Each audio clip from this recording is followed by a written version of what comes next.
world gone insane. An upside-down civilization cannot be real. A world of madness and terror. It's the Dana Gould Hour. It's that time of year when everything is due at the same time, and I have been busier than a one-armed traffic cop with eczema. So, this is our combo Thanksgiving, Christmas, New Year's, holiday extravaganza. My name is Dana Gould, and welcome to the Dana Gould Hour. Thanks for your patience. It's paid off. We've got a great show today. The Bitter Buddha himself, Eddie Pepitone, is here. And if you haven't seen the documentary, The Bitter Buddha, you gotta see it. And it's on iTunes and available wherever your video downloads are. You can also follow him on the Twitter at The Bitter Buddha. The lovely and talented Arden Myrin is here. She also is in a new movie called The Wrong Cops that is coming out on video on demand. She is hilarious, one of my dearest friends, and you can follow her on the Twitter at Arden Myrin. ARDENMYRIN. And I'm assuming that's right. I'm just guessing. And also my dear friend Susan Burke. She of the film Smashed. An award-winning screenwriter. Too good for this crew. And me, I'm here too.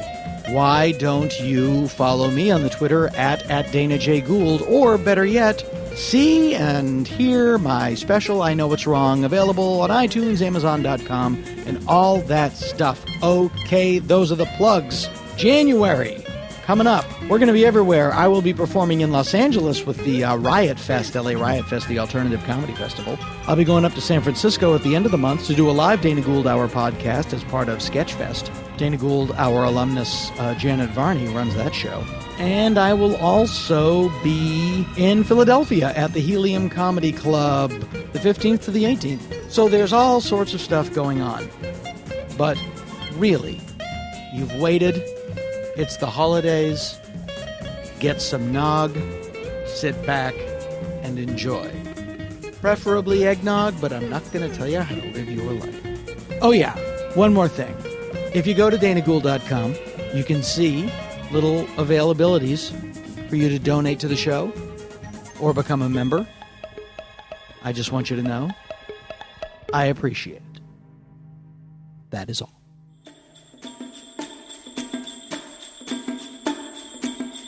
It is a chilly day here in Southern California. The temperature is dipping down into the upper 60s, and people think that this might be the end.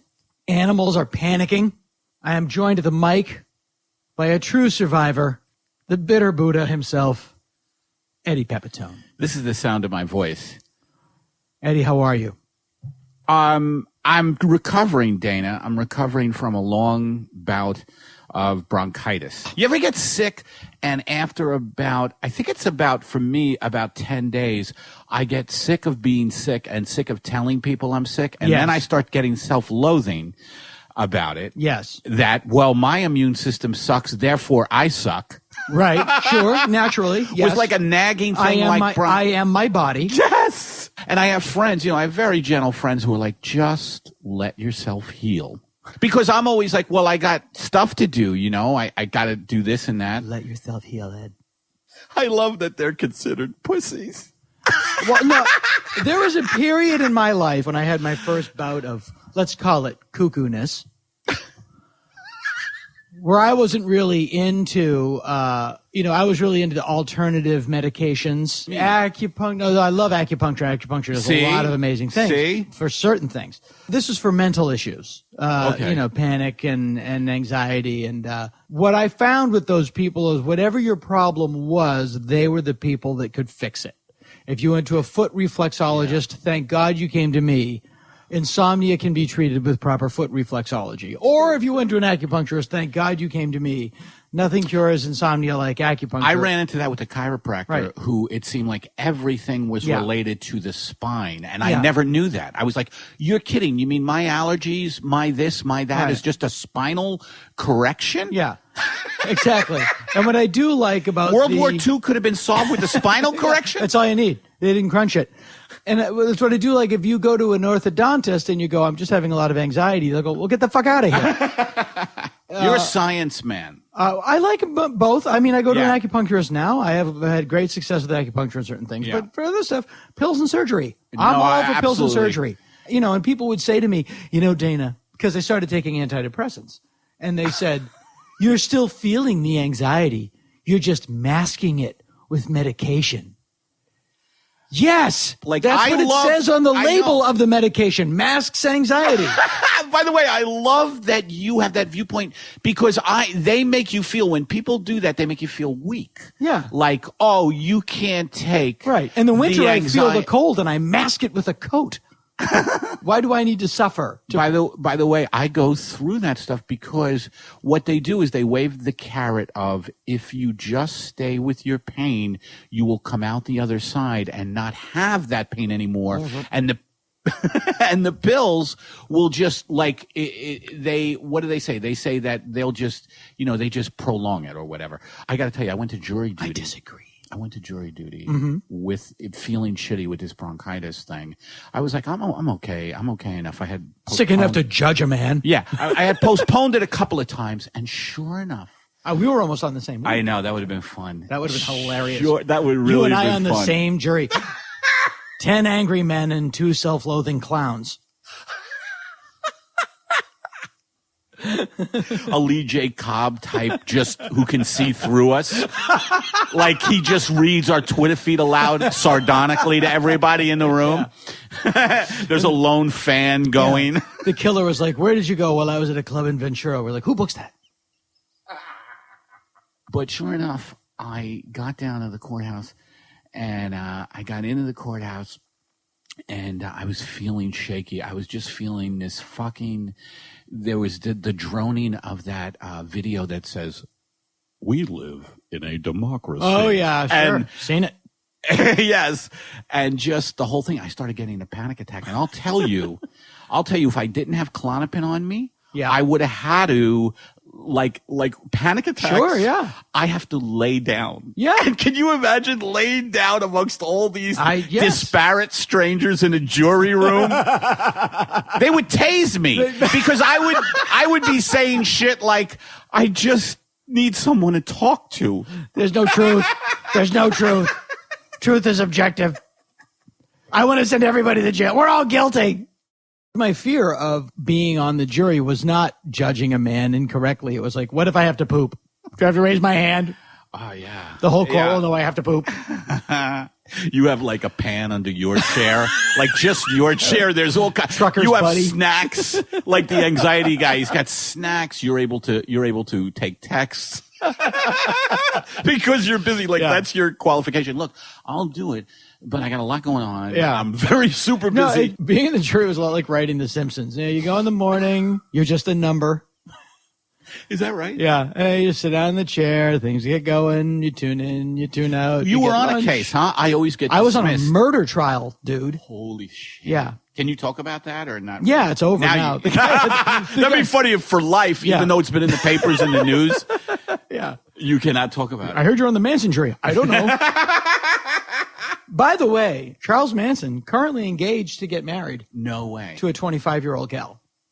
Is that right? Yes. How old is he? He's got to be in his late 60s, early 70s. I always Yeah. think Like that's the big problem. I don't know. He seems older for her. like that's like the parents of the 25-year-old His name is who Charles Manson. How old is he? what? He's 67?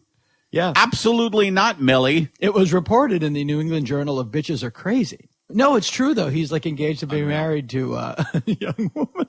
A young woman. Charlie Manson has a girlfriend, and I Unreal. don't. Unreal. Boy, and I don't. That's a couple of nerds in Los Feliz right now. They're just like, fuck, I can't believe Manson is getting some. But that was the crazy thing that Hitler had a girlfriend.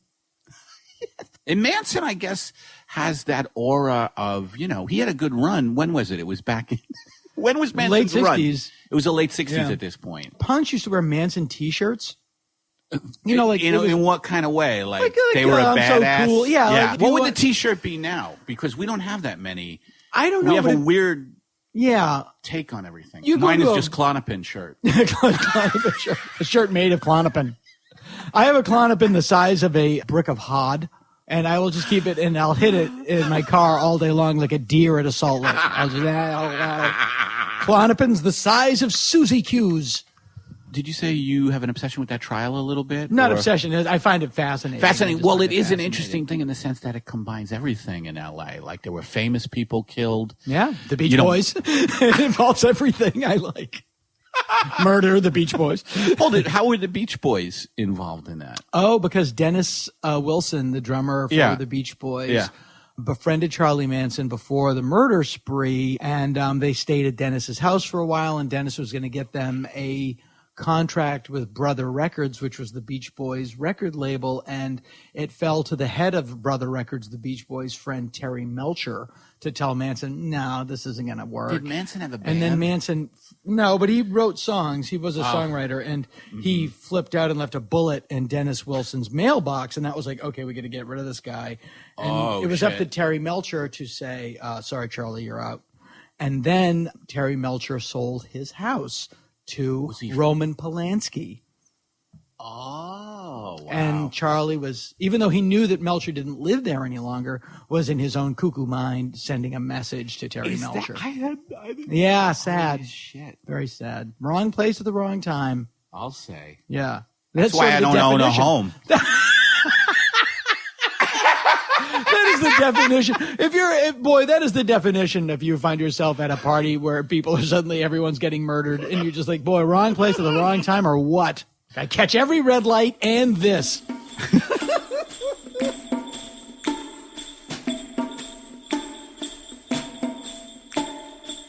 I am joined at the microphone by the lovely and talented actress, comedian, raconteur, Arden Myrin. Hi, everybody. This is Arden Myrin. Plug your ears. Arden Myrin, whose voice is the beautiful match of a snare drum, a cymbal, and a cockatiel being strangled. I like to say that my father fucked an air horn and I was born. Thank you very much. It's great to be back here in your pool house. It is true that when I had, this is dating this, an answering machine. Yeah.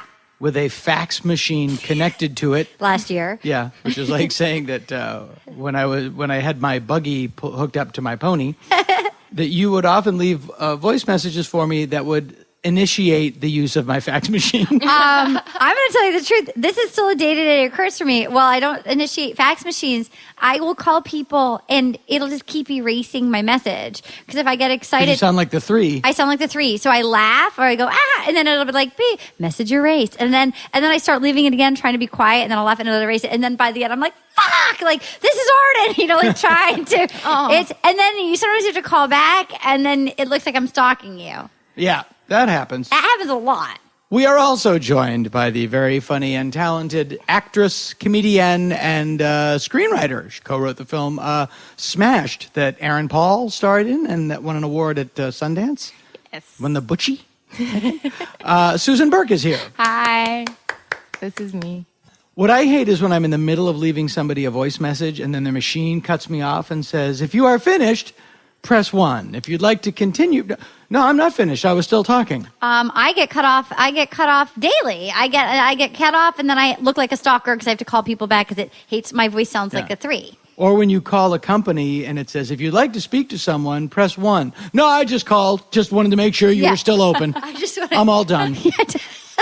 You've had a lot of lost weekends phoning a lot of companies, haven't you, Dana? I just check them in. I still call Tower. Where are you? What happened? Are you okay? I call Tower. I call... you call... Strawberries in Boston. You love strawberries. You call... The Warehouse. Oh, I don't remember the Warehouse. The Warehouse was a sub-tower. Oh, sure. W-H-E-R-E. Oh, yeah. The Warehouse. The Warehouse. Yeah, the Warehouse. Warehouse. They're all gone. That's too bad. They're all gone. Just the mamas and pops. So we're in mid-November. I always feel bad for Thanksgiving. It's the surly middle child of the twin titans of Halloween and Christmas. It's the Jan Brady of holidays. It is the Jan Brady of holidays. Yeah. I was honored this year. I'd never been on Dana's kicking off the holiday season. I got to go basically on the tour with him of all of the mazes, of the haunted mazes. Yes. Oh, awesome. And we really As- broke it down on the haunted hayride We did. I complimented a lot of shirtless zombies. Yeah, we were on the haunted hayride at Griffith Park. Amazing. I'd never been. It was And, amazing.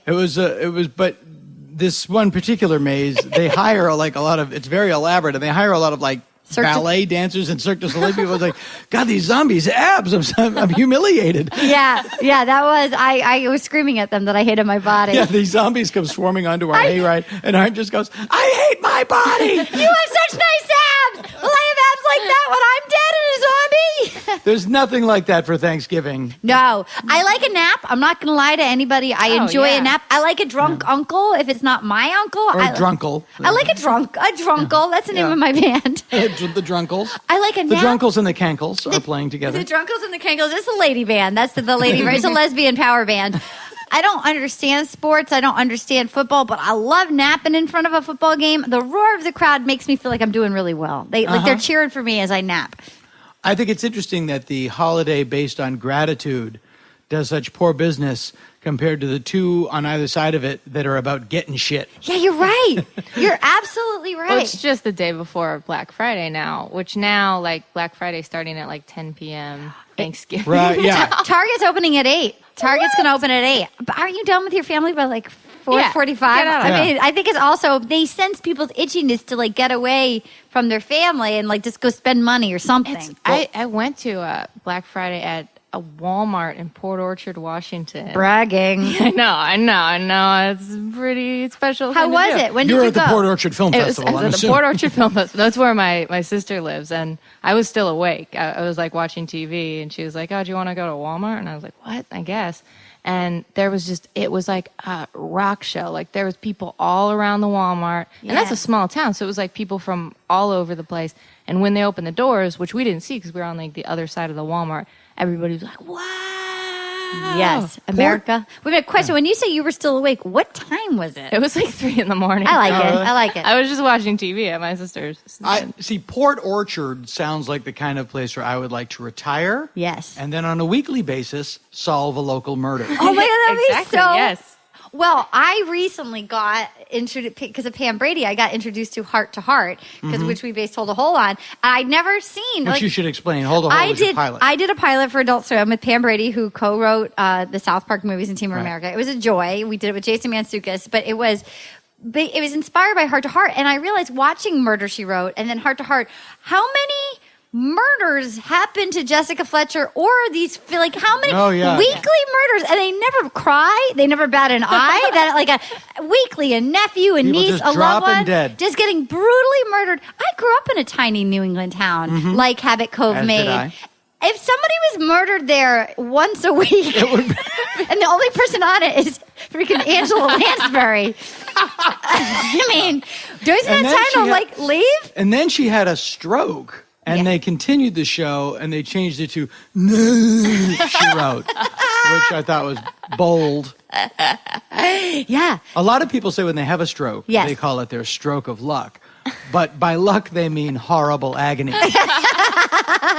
Yeah. Oh, yeah. This was my theory. There's Halloween, Sure. which is when strange people come to where you live Love it. and take shit. Love it. Then there's Thanksgiving, or as Native Americans call it, Halloween. Well, I have to say, growing up in New England, I grew up in this tiny town. We never Tell the name of the town that you grew up in. Little Compton, Rhode Island. That's right. You are from Little Compton. I'm from Little Compton. Straight out of Compton. I'm straight out of Little Compton, and we never got visitors on our. I was so jealous of people that lived in developments because I lived so far out in the country and we'd get ready each year, and no one would ever come to our town. But we did grow up where the Pilgrims and everybody were. And I told you this before, but we used to get dragged every year to Plymouth Rock and stuff, and I vomited on Plymouth Rock. Wow. Thank you. I love that. I know, and I also vomited. Was it a nervous kid vomit or a high school drunken vomit? Wish it was a high school drunken vomit. Nervous kid vomit. Also vomited at Old Faithful in Wyoming. I Thanks. vomited in study hall first day of 7th grade. Nailed it. Yeah, Did you seal your fate as the awesome guy? absolutely. So much pussy that year. Did you vomit in front of people? I was sitting at my desk in study hall. And just, Massachusetts kids are so kind. "Arg." Oh, yeah, it's terrible. Did they mock you? Oh, it was horrifying. What'd they say? I don't even remember. I literally blanked it out. That's amazing. I literally blanked it out. It was, I just remembered that. I'm sorry. I'm having a terrible. Yeah, you got all Yeah. sweaty and gray. Yeah. I I was raped by the Pope. It just hit me. Pope. Why, Pope? Why? Pope. I just want a beanie.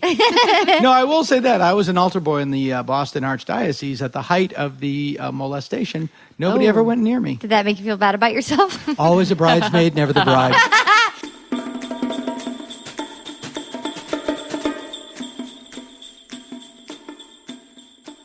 When you get bronchitis, do you go homeopathic or do you go right to pills and surgery? Well, you know I'm all what? for When pills you and really, I would have surgery to cure bronchitis. I wish. Bronchitis is a bitch. It never leaves. What is that about it? But I went right to the pills. Take a Z-Pack. What is the Z-Pack? Oh, God, my doctor hurls pills at you. I Once have I your was- doctor, Dr. Ben. Yeah. Oh, no, I'm talking about Dr. Randy, my ENT. Dr. Ben once looked at me and he just went, I forget which doctor. It was. He's quick. It's LA, so they're all by their first name. It was either Dr. Ben or Dr. Randy, and I was sitting in the room and he just looked at me and he went, I'm not coming in there. You look too sick. He threw medication. Oh, shit, that's funny. But anyway, I went right on antibiotics, and I had to go perform again with this shit. And I thought, well, the antibiotics will kick it out. But it's been since. And you just feel your breathing. You feel that lining of mucus in the back of your lungs. Dude, and performing. How many of you ladies are getting turned on out there in podcast land?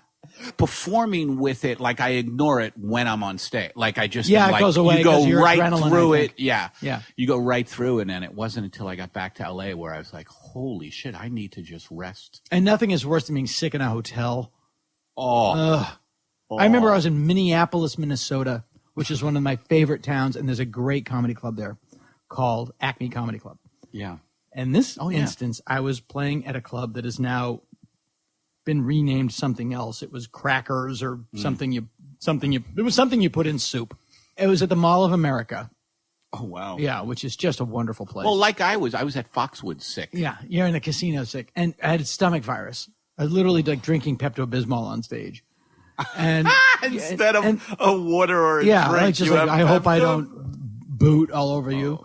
And then you're in the hotel. You can't open the window because the hotel opens on the atrium Right. of the mall, so there's no outside. You're like in the movie Logan's Run. Yeah, totally. And you're in a Same with mall me, yeah. hotel, so there's like Yeah. the concept of a vegetable is so foreign to these people. Yes. The closest you will get to natural food is you can get a toothbrush and scrub the chocolate off a raisinette. That's the closest you will get to eating natural food. You're just eating in chain stores. I was just like drinking. Same here, It buddy. was the worst. It was the worst. And you can't do anything because you're sick. So you're going to watch TV all day. It's always the same movie when you're sick. McKenna's Gold. It's the only movie on TV. I wind up watching. Or Another 48 Hours. That's what I was gonna. Yeah. That's what I was just gonna say. That I'm just like. It's one of those movies where Eddie Murphy decides, I don't think I'm going to be funny in this one. Why would you think that? You're a genius. I'm a serious actor. I'm a serious romantic lead. Oh, God. And he's so funny when he's in a fat suit. No one's funnier in a fat suit than Eddie Murphy. I go see any movie, he's in a fat suit. I love it. Do you really? Oh, him in makeup, I go crazy. I don't know if you're. I'm being totally sincere. serious. You I'm are. totally serious. You are. The Yeah. Clumps, I loved Norbit. I loved it. You love Norvin. I think when I he's gotta not check Eddie, Norvin when out. he's not Eddie Murphy, he makes me laugh so goddamn hard. Yeah, he used to. Yeah. When he's not himself, when he's playing it, like I wrote him off The because- Clumps and stuff. He's phenomenal. Phenomenal. He's playing every character at the table, and they're all specific, and they're all great. No, he's amazing. Well, He's I gotta- underrated. Yeah, He's his huh? own worst enemy, I think. He is. isn't There, he? I've solved this problem. Me on my free podcast. I'm not snooty with That's comedy. good. Yeah. Oh, you're not. No, it's funny. I laugh. I love Name another person who is universally rejected by comedians that you like. Oh, Don Knotts, I think, is I hipsters like- don't think Don Knotts Yeah, I is funny. know. I think Don Knotts is a riot. Yeah, he's funny. Yeah. I don't like Charlie Chaplin. She's never, ever, ever ever Made you laugh? made me laugh one time. I Yeah. find him cloying and twee. Twee? What is Yeah. twee? You know, just precious. Oh. Eating my Yeah. shoe. Fuck Well, you. I heard he drove people fucking insane Oh, on I'm set because sure. he would do one thing or whatever, 500 times. Oh, to get it until it was yeah. perfect. Well, that was that's like Stanley Kubrick. Oh, he was famous for like 300 takes of stuff. I've heard bad things about Oliver Stone too. Yeah, I don't think it's the same things. It's so funny when JFK came out. When did that come out? 91. 91. And yeah. 90 or 91. And JFK, when you look at it Yeah. now, it's like everybody was in on it. And there were a few people that were like, this is the biggest load of bullshit that's ever come down the pike. But it was like, people like, no, man, he literally does implicate everyone. Like, he funny. like Nixon, Johnson, everyone. It's like, Yeah. people Yeah, don't yeah. want to think that just one guy with a gun can do that. But that's what I Now, believe do you happened. believe it was? You do. I do. Because I get convinced that there's no way he could have gotten, that whole thing about the gun, that he couldn't have gotten three, in that. There's a great book called Case Closed, which just gives you the fact that, like, no, everything, like the magic bullet makes perfect sense, because what people forgot to factor into was Yeah. that Governor Connolly was not sitting directly in front of President Kennedy. He was in a jump seat. So when Oliver Stone kept going, and the bullet would go down and to the left, well, that's actually exactly where he was sitting, down and to the left, because he was in a fold-out jump seat. People just don't want to believe that, like, one screwball can do that, but I think they can. Someone said something interesting that JFK has, is so romanticized because he didn't live out his life. Of course. He would have been just considered, another president. He Yeah. had a lot of fucking Absolutely. issues. And, If his incredibly dangerous liaisons with everything with a pulse. I fucking always wondered about him fucking everything that moved because he supposedly had a famously bad back. Yeah, well, he would fuck them Was he a on bottom? Yeah.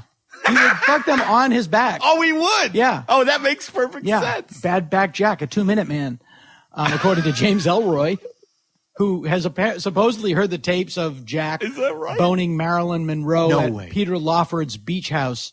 J. Edgar Hoover had those tapes of Peter Lawford's beach house in Malibu, Jack out here banging Marilyn. Holy shit, I didn't know those were available. They used to be at the listening stations at the old Tower Records on Sunset. Imagine I'm just down at the Freedom of Information Act offices. Just please. All I want to hear is 2 minutes. Can I get a set of headphones? And then the other, That would be funny. Booths where you can, like old peep show booths where you can jerk off to JFK boning different people under the Freedom of Information Act. and the B side is Nixon beating off in bed, trying not to wake up Pat. I just keep very still, not wake up Pat. He's narrating it. Slowly, gradual stop and timed intervals allow the passion to build. Thousands of little Nixons go into the hotel. Watergate Hotel. God damn it. Oh, man, that's funny. The B-side. The world's least sexual being.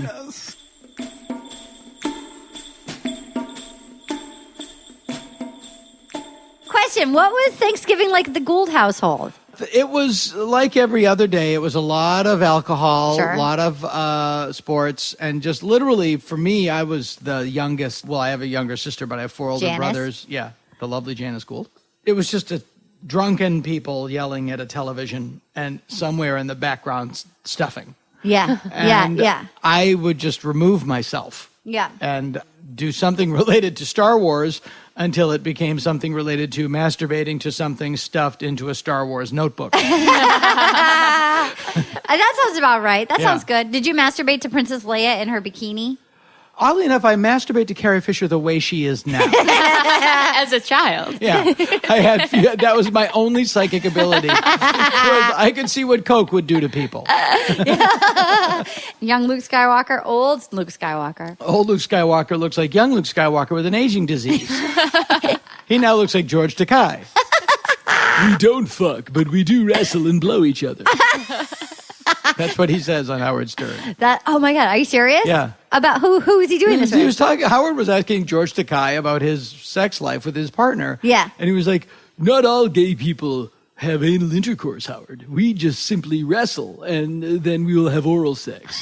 Like, oh, Wow. God, thank you. Oh my God, Dan and I have been wrestling each other for years. I'm going to throw up again. Not that there's anything wrong with it. I picture Sulu on a huge bed, just really almost like in those really weird like wrestling outfits from like middle school with the ear things, just Sure. really caging around like and swiping at, getting Grappling. grappling. That's how I want to imagine all gay male sexes is just wrestling and blowing each other, and all lesbian sex is just crying and touching each other's breasts. Oh, I like it. Looking into each other's Moving eyes. in immediately and then Yeah. crying and Yeah. looking into each other's eyes. One of the problems that I have with the Obama administration is that it has never done anything about one of the biggest problems facing our country, and that is, of course, lesbian bed death. I just learned about that. How quickly the sex goes out of long-term committed lesbian relationships. Nearly instantly, apparently. Is that true? Yes. Interesting. So it's over. They just get at it and then it's done. Apparently. My friend Kathy Sorbo, the very, very funny comedian in Seattle. She related to Kevin Sorbo? I don't believe she is. Too bad. But we were sitting around once having lunch, and a particularly flannel-clad butch lesbian passed us, and Kathy just said, without even blinking, "Look, it's Raggedy Lesbian."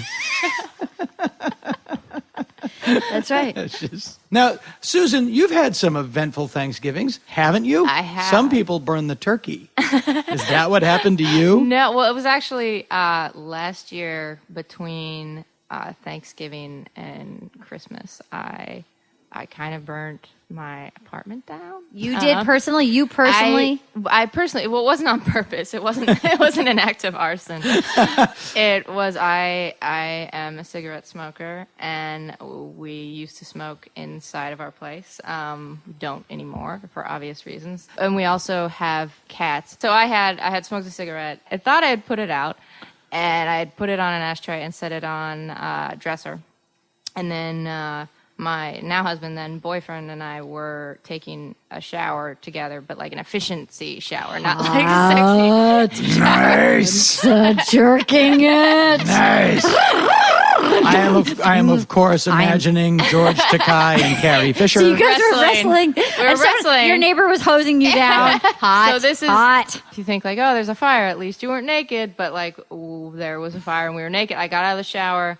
And You hear that on newscasts a lot. At least they weren't naked. That applies to really anything. You know what? Yeah. You're absolutely right. That's why, just as a sidebar, and I absolutely don't want to just abandon your story of burning down your apartment. Sure.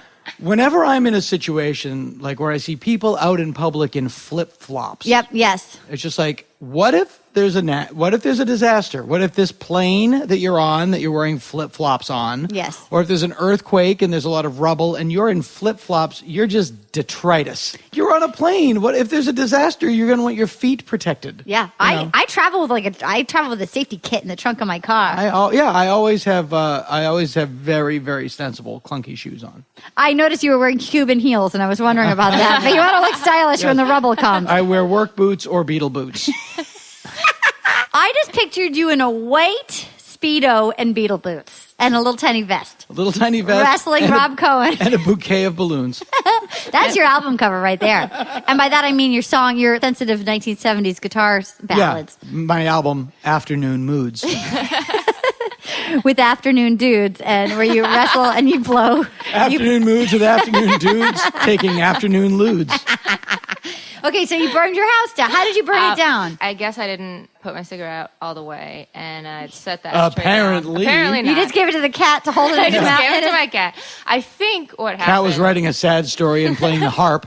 I'm just trying to set the mood. I think that what happened was my cat Sasha jumped on the dresser and knocked the ashtray over. I saw it and freaked out. It was a very like David Lynch moment because it was like steam from the shower and like this room and then walking into this other room and it's on fire. So I grabbed a towel and ran outside and was like, fire, call 911. And our neighbors were great. Now, if it was a David Lynch moment, then there would be a guy in whiteface playing the accordion in the middle of it. There was Named this Dana kind of chubby, like weirded out neighbor with his 2 tiny dogs. He's like, I've been waiting to hose you down since you moved in, lady. Kitty cat, here's my time to shine. And Matt was trying It's to go put, time. But I see why I added this extra water pressure. You're getting hosed down, milady. Matt was actually in the house, like naked, trying to put the fire out when another neighbor came in with a hose. First thing I would do in a fire is cover up my pubic hair. You got a bush like a canned ham. But I have a bush like it looks from a distance. It looks like Art Garfunkel is tying my shoes. I had a fire. I used to live in Allston, Massachusetts. Bragging. Yes, Janine Garofalo described as where the streets are paved with couches. And I was in my apartment. It was called the student ghetto because it was a ghetto full of students. It was college students and comedians. And in this little building where I lived, it was me, Bobcat Goldthwait, Tom Kenny, Barry Katz, the manager, was the building manager. Oh my God, that's crazy. Yeah, it was Dennis Leary? Dennis Leary lived in Charlestown. Wow. Okay. But I was just in this crappy little apartment, and I smelled smoke. Yeah. And I opened the door, and it was just all smoke in the hallway. And I was like, oh something's on fire. It was just Carrot Top standing there naked in a huge bush. Carrot Top, fire bush? Yeah, big fire patch. He's on fire. Every time I see a pumpkin patch, I remember the time I saw Carrot Top streaking. And it was a guy down the hall cooking, something caught on fire. And then all my clothes, everything was just stinky reek. And basically back then it was like, are you going to pay for this stuff? No. Yeah. It's like, you go fuck yourself. What, did you have renter's insurance? What happened? No, we didn't. So you lost everything? Not everything, but a lot of Your ash collection was fine.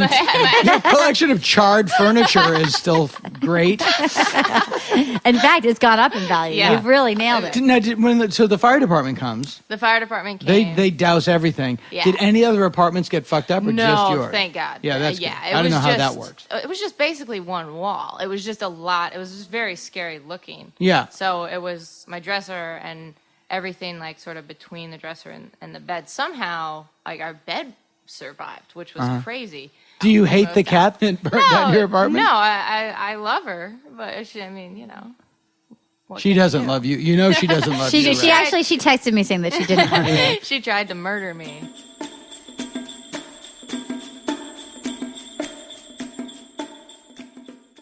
Another interesting thing about Nixon that people don't know is that he plays harmonica on the original Roadhouse Blues.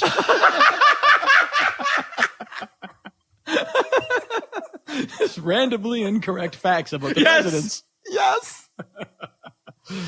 A lot of people live like this, by the way. They have no regard for the facts, and they just are Yeah, like, well, that's here, especially this now. is what's real to me. Yeah, exactly. Yeah, You know, exactly. like- Obamacare is going to destroy one half of the country thinks that Obamacare is going to destroy the country, and the other half actually thought it was going to work.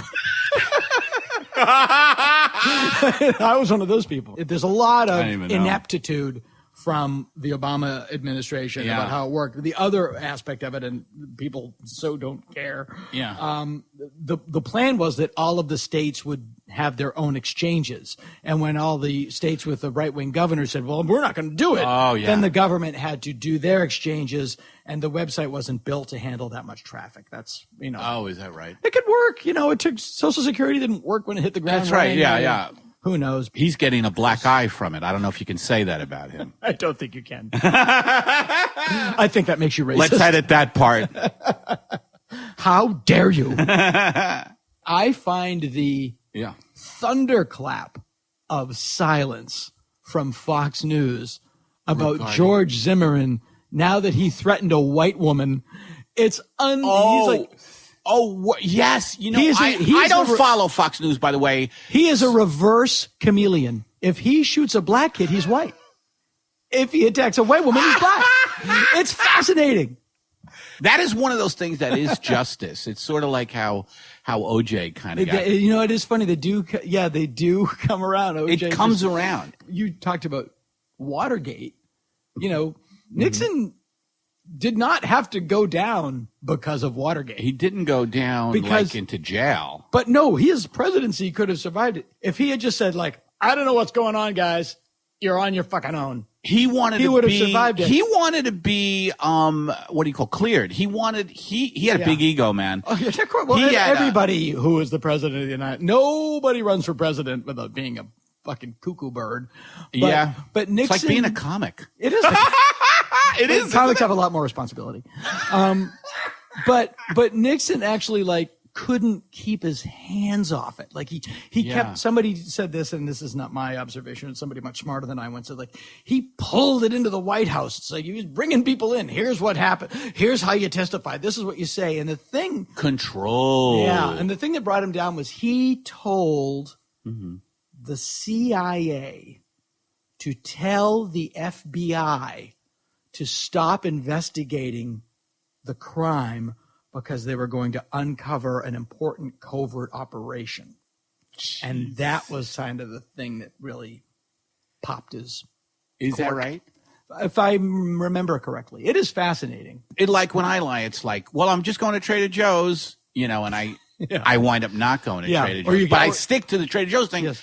That it doesn't unravel into this huge I have fucking been thing. caught in every lie I've ever told. I know, me too. What is that? I've never gotten away with a goddamn thing in my life. Every single thing I've ever done has been paraded down Main Street on a float. It's really true. I can't do anything. By the way, I think it gets worse as we get older. I don't know what the fuck that's about. It does get worse. You're not supposed. That's it. You're not supposed to be lying. You can always when tell you get older. You always know. I'll answer the first question with a question. Did you use my PayPal to buy that lamp? What? What is a dead giveaway? Because I'm just buying time. Did I? Well, I don't see. Here's the with computers, it's very difficult. A lamp. Well, it really comes down to your definition of lamp. You become very presidential at that point. Yeah. Well, what is a lamp? Then I just get defensive. What do you want to do? Get super divorced? We're already divorced, for God's sake. Yes. Yes. I bought the A fucking lamp Yeah. with the PayPal. I bought a game of Operation unopened because I wanted my childhood back. And I got it, and I still feel empty.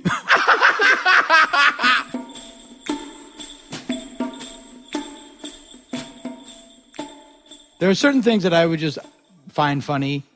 You know what I would like to see one day, and I'll probably get a lot of grief from this, but just once, I'd like to pick up a newspaper and see the headline, Bloodbath at Gun Show. Yes. Don't go to a high school or, God forbid, an elementary school. Don't go to the mall. Don't go to the post office or the movie theater. They should go to a gun show because not only will you get your chaos, but the crossfire. People will fight back.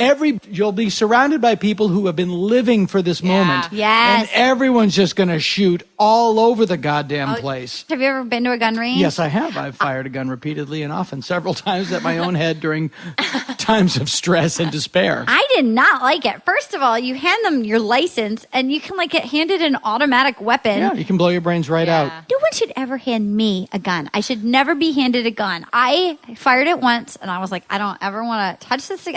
I did not like it. One Thanksgiving. Yes, sir. Break it down. I had a chipped tooth as a child. I got from a bicycle accident.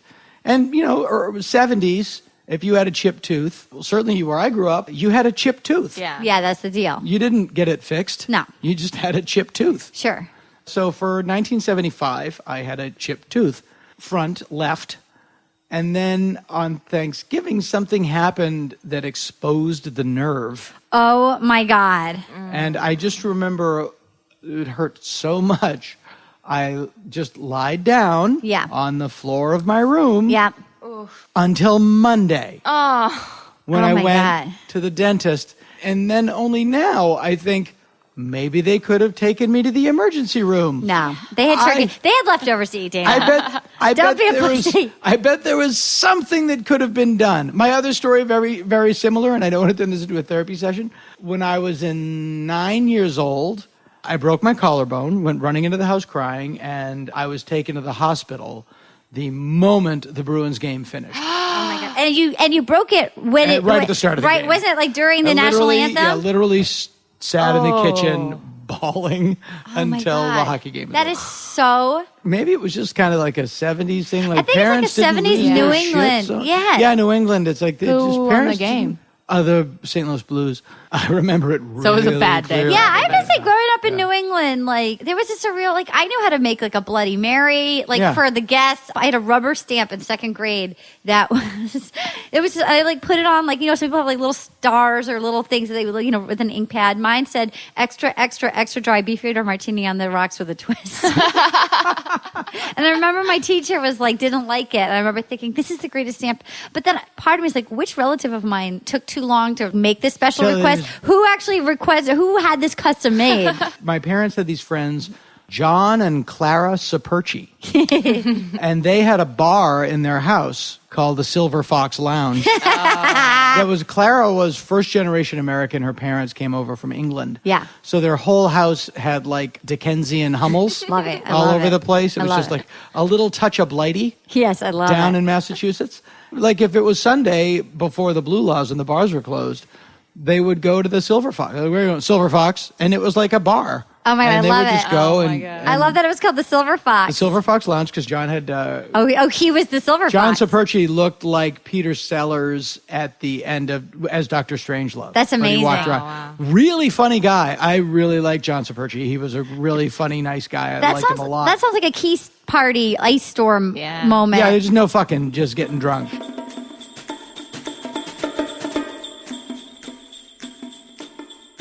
Even though Klonopin makes me feel good for. Oh, I love God. Klonopin, man. It's for I love it's an Klonopin. interesting drug because You can feel it kick I'm not in. promoting it, by the way, but I am. but it's an interesting thing that Smarties for adults. it actually has this effect where later in the day you feel even better, like hours later. Yeah. As my doctor would say, get you comfortable. Let's get you comfortable. Gets you comfortable. Yeah, because when I go really to the bottom of Yeah. my cuckoo barrel, and I've only done this twice in my cuckoo life, barrel. I will stop sleeping. Yeah. And then- you did a one man show about that shit. I did, and then I just- I went insane too, and Yeah. and You will sleep go deprivation was a big part of it. Yeah, and then the problem becomes you're exhausted and you're hallucinating and you're it's like. And then Were you hallucinating? Well, if you stay awake for 48 hours, you will hallucinate because what happens is your brain is so exhausted and depleted of serotonin that it is seeing shapes and it is trying Yeah. to assemble them into what it thinks you're seeing. But it's just it's your brain is working. It's a terrible Everything thing. you're saying is a red flag. I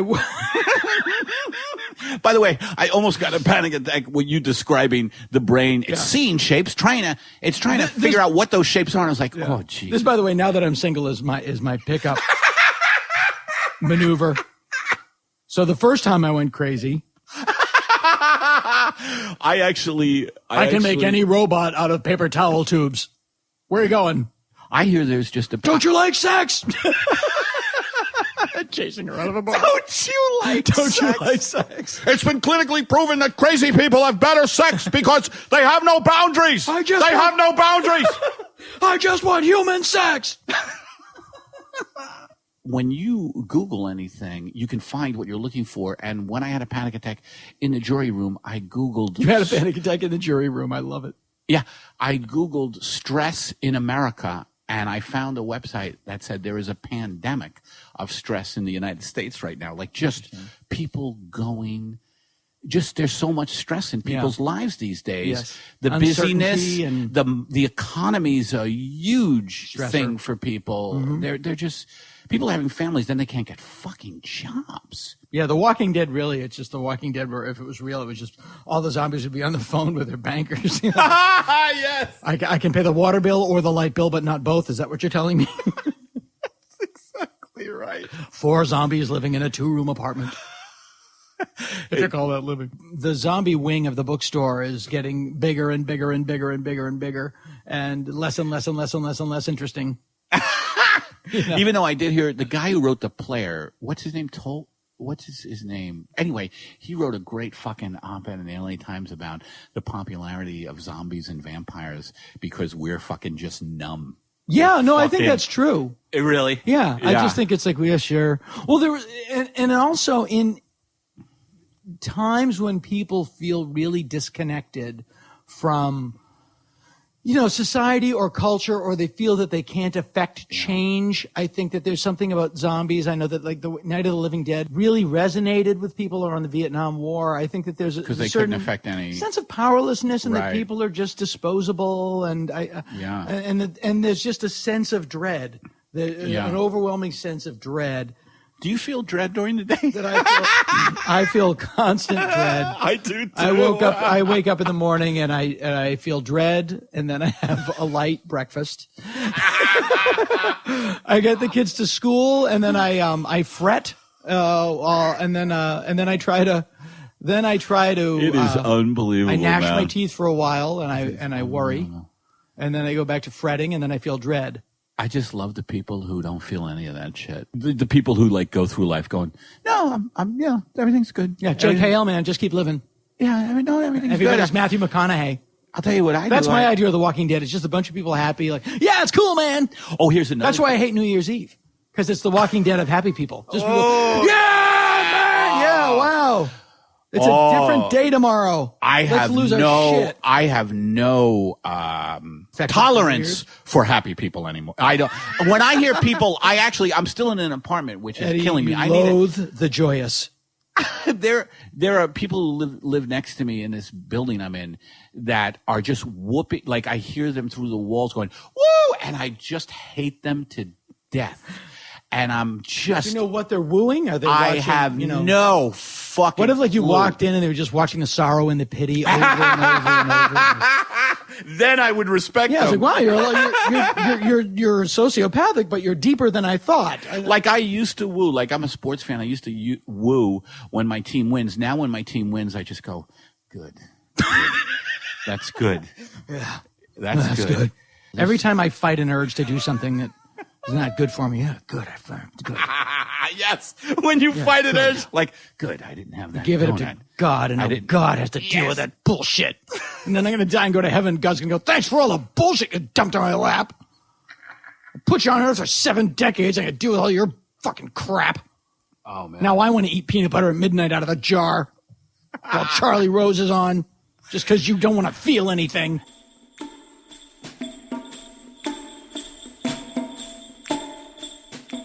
This is my favorite time of year, though. I have to say, the holidays. I get excited when the lights go up. I get excited. I get excited for the Halloween stuff. I like the flashier and trashier on a house, the better. I love it. It's my birthday's come. It's a birthday time of year, and it's like I just get into like a crazy festive like freak out, and then I get very depressed January 2nd when it's over. Yeah, see, I'm like that, but it's just October. You just I like get it. October. October 1st it starts, and November 1st it's everything over. else is a coast. It's over. Mm-hmm. Well, Although I did buy my first Christmas gift yesterday. What'd you buy? For who? I bought my oldest daughter a super cool like a black sweater with a big skull on it. She's turning into a little kind of. She'll love it. She's 10, but she's She'll love it. dark. This morning, my ex-wife and I went to the parent-teacher conferences, and my oldest daughter's teacher, there's no genetic connection between she and I. But you guys are the same person. We are the same person. It's a miracle and really amazing. And they were talking about her ability to tell stories and her very dry sense of humor. And they had an essay assignment where people were supposed to write about something, and everybody wrote about like their summer camp trip. Well, this is what the teacher said, and this was only 4 hours ago. She goes, and all the kids wrote about, like a lot of the boys wrote about like when they went to a basketball game, and a lot of girls wrote about when they went to like horse camp or a thing about their home. Lou wrote about maggots. But it was really interesting, and it's like she's a really good writer. Where did she see maggots? She just read about him and like here's what a maggot is, here's what it does, here's what it becomes. That's like, she's just like amazing. she's 10 and super into Radiolab. Like you she's guys, really like you guys are great. definitely like she was put on this planet. She's definitely no doubt. meant to be your daughter. Yeah, no doubt. Yeah, it's really, really funny. If you go to iTunes, the reviews of my new album, I Know What's Wrong, available on iTunes, the third review is hers. Oh my God. She's never heard it, but she saw the other reviews on the computer and then wrote a review that just basically said, pure genius. I loved it. Oh my God. But he's my dad, and most of the ideas are mine, so shouldn't I get 99% of the money? Oh my God, and that's she amazing. sent it in, and they amazing. posted it. That's amazing. Yeah. I have to Really go funny. curl my hair and put on a dress. Yeah, you're spot on time. I have a movie coming out. Do tell. It's called Wrong Cops. It comes out in theaters and available to download. Everything all in one day. IFC bought it. Right. December 20th. It's me, Eric Wareheim from the Tim and Eric Awesome Show. Very good. Steve Little, Stevie from Eastbound and Down. And Very funny. Marilyn Manson. Really? Yeah. And So you're going to leave the show right after you mention that you've hung out with Marilyn Manson. yeah. You'll have to bring me back. I'm going to have to bring you back You'll on have to that. bring me back. I'm just going to go right into that room and Go curl my right in hair there. while you guys keep chatting so I can give shout outs. Okay. Bye, everybody. So you're outside of your apartment. You're wearing A towel. a towel. Matt, your husband to be at that time. Yes, is inside. I believe he was trying to grab, fill a garbage can with water, and from the tub and bring it into the bedroom. And he's naked and He's also naked. So a neighbor came in the house, and I think they were a bit apprehensive to go into the house at first when they saw like a screaming woman outside Screaming in a towel. woman in a towel, a naked man in flames. Which is his balls flopping around. Nothing that says get in here about that. The funny thing is, we had a neighbor. There was a woman who was always outside smoking in the courtyard, and she was just very, just wanted to hang out, was kind of crazy, was always like, come drink some wine. And we're like, no, Right. it's okay. And we saw her getting finger banged one night. And I was like, oh, that lady. And then she Now, wait a minute. Yes. Was there someone else there? Yes. Or was she just We saw rubbing one off? a man finger banging her. Okay. It was just strange. Two old- just go two old inside. people? No, medium age. Uh-huh. Yes, I don't know. medium age? Like my age, I don't know. Finger medium bang. age. Still, what you were saying is they were, as they would say in a Jane Austen novel, of finger banging age. They were of finger banging age, yes. He'd completed the courtship associated with the desire for when an ardent swain expresses his desire to finger bang a comely lass. There is a specific, very delicate dance.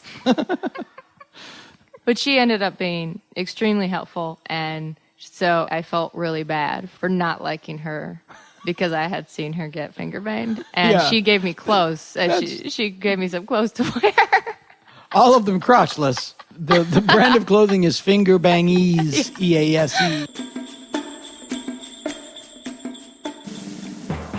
Welcome to Political Talk with two guys from Boston. A working man's look at the socio-political issues of our day. And now, Political Talk with two guys from Boston. This is Political Talk with two guys from Boston. I'm Johnny Condon. Robbie Sullivan. Brought to you by Bevilacqua Heating and Air Conditioning. We're cool if you're cool. Bevilacqua. Thank fucking God this year's almost over. Oh, I know. There's nothing left but the holidays and the wine. What was good about this year? I'm trying to think. I'm trying to think. Sox won. Sox won. That was huge. The Sox won, and TNT has a marvelous show called Mob City that I've enjoyed. Oh, yeah. I got to tell you, though, this year, I'm not a superstitious man. No. Most of your superstitions can be traced back to common sense. Yeah. Don't walk under a ladder. Yeah. Because a bucket of water might stove your skull in. Or paint. Yeah. Yeah. Stove. That's not the I like noun that. version. That is the, I believe that's the past tense of stave. Stove. Yeah, Stove his right head on in, my right? head, It's yeah. like a knight thing. It's like a knight putting your with head stove. in the stove if the bucket landed on you. Knights ironically dressed like stoves. Yeah, I think it takes a lot of takes before you can get the bucket to actually land in the man's head in a film. Imagine being as hard as it is to be on a fucking horse, which I do not like. Yeah? Have you ever ridden a horse? I actually liked it, but I did have fucking- one frightening experience as a Yeah. kid. Well, it's like being dragged through the woods on a motorcycle that hates you. Yeah, even when they talk about training a horse, you gotta be able to like, come on now. I Come don't. on now, you yeah, gotta make it move around. Kick It's not the animal. same. I don't want to kick Yeah, the I animal. can't The kick the animal can kick my head in. Yeah, well, that's what happened. I kicked this horse a couple times. We were in Ireland, and I kicked this horse a couple too many times. It was like a slow crawl through the mountains to look at things. Yeah. just galloped away from everybody. I was going to die. I was just galloping. Yeah. Some guy with a bike stopped it, but I mean, yeah. Right. And then he gets about 5 miles from anybody, turns around, kick me again. Yeah, go ahead. I dare you. And then when the people come up, you're like, he talked. You're like, you're fucking crazy. Yeah, and the this horse knows. Smart kid. See, horses could talk, and then they would just say, they get out alone. They go, you know what? I'm going to rape you later. Like, hey, I'm done and here. then go ahead, tell everybody. The horse said he was going to rape me. Off you go. Horses got it made if they can talk. And I wonder if they're superstitious. I don't know. You know, like, I imagine that that kid some kicks horses. me one more time, something bad's going to happen. Some horses in the glue factory have had a bad 2013. They but saw it coming. They shouldn't have walked on the crack. nothing outside of the socks. I cannot think of a goddamn good thing that happened this year. What a boil on the ass of progress this year has been. Jesus, mother Christ. Well, my dream is to always be ahead by a month.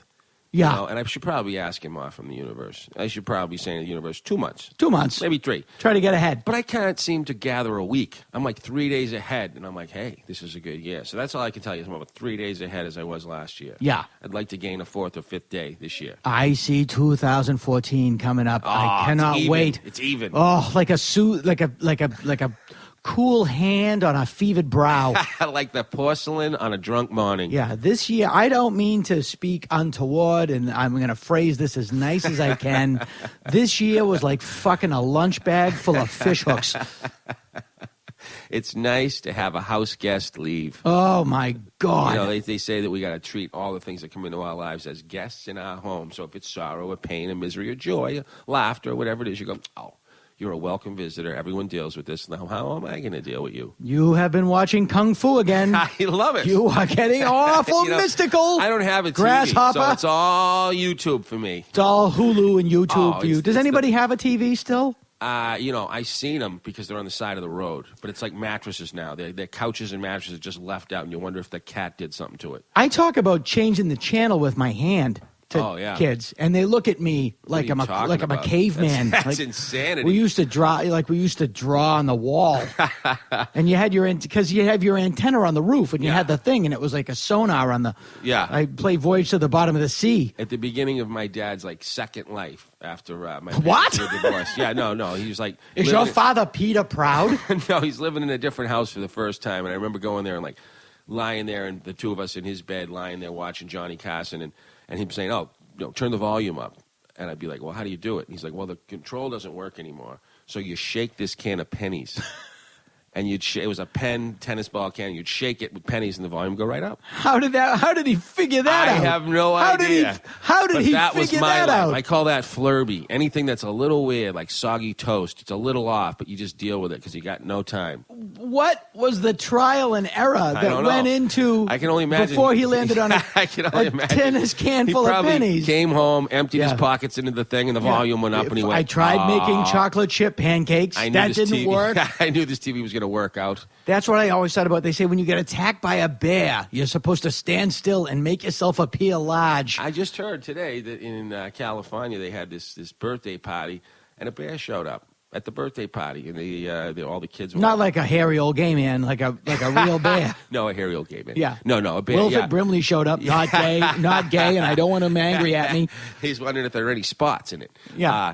But yeah, this bear showed up, and the kids all were in a bouncy bounce house, and they run out, and then I guess they come and they put a tranquilizer dot in the thing's neck, and it ran back into the woods, and everything's fine. Right, but they say that if you're attacked by a bear, you're supposed to make yourself appear large. I think I'd make myself appear smaller and smaller as I run.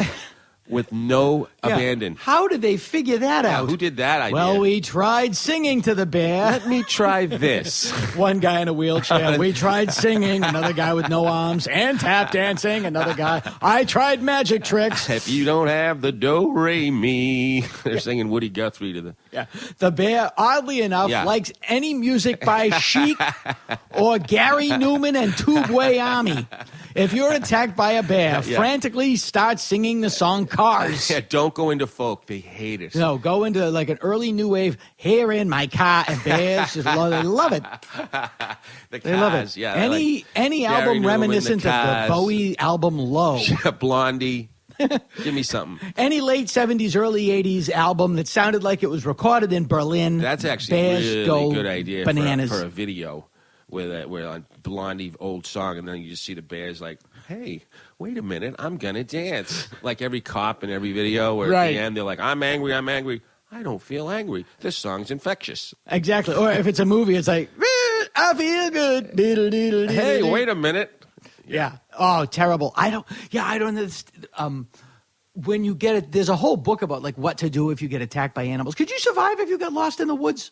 You know, I don't know. They say Thoreau had some, you know, even him, they say, oh, he's just like outdoor woodsman. Chippy Thoreau? Does he still? Not Chippy. He still works down at Lowell's, no, doesn't this he? is a great-grandfather of him, but Oh. the same family. But this guy, he lived out in the woods by the pond, but everyone's like, oh, he's an outdoorsman. But what he was really doing, he was having his mother bring pies and bread and, like, Sure. do his laundry. Yeah. If I had that, I could do it. Sure. If I had, like, a service that was bringing me stuff. But I don't know about killing anything out there. I could fish. I couldn't kill a deer or nothing. No. Could you? Well, see, that's the thing. I don't know if people are naturally vegetarian because I think after 4 or 5 days Yeah. of no food, people are not going, oh, stuffed peppers. No, you want to rip the throat out of a rabbit. I'm ready to Yeah. eat. Yeah. Oh, boy, would I I, think I love would. some tofurkey right now. Some lentil salad would really get me going. Oh, I'm looking for some seitan to run by. Yeah, exactly. While No, I'm I in think the you're going to woods. rip the face off anybody who's sleeping near you. I found dried lentils. Hobos desperately gnawing on dried lentils. If we were supposed to be vegetarians, then zombies would be vegetarians. Yeah, when we regress to our natural carnivorous state, They wouldn't want so we're supposed to be brains. meat They would eaters. want wheatgrass. Yeah, they would. Yeah, they would all be staggering Yeah. towards Jamba Juice. Yeah, they'd be explaining to each other, no, it really takes the fat out of your blood. Yeah, Jamba Juice, the world's best $19 cup of juice. Always a line of zombies, take the opposite line. They can't help it. They love it. I wonder if there was zombies, what corporation they'd buy into and if they'd be into it. Like, oh, no, we want them here. The living envy the dead at Arbor Pain, the French Bakery Cafe. That's better than anything I could think of. I was trying. That's way better. Aubon Pear was so funny because when it comes to Boston, everyone's like, French people in Boston serving me bread?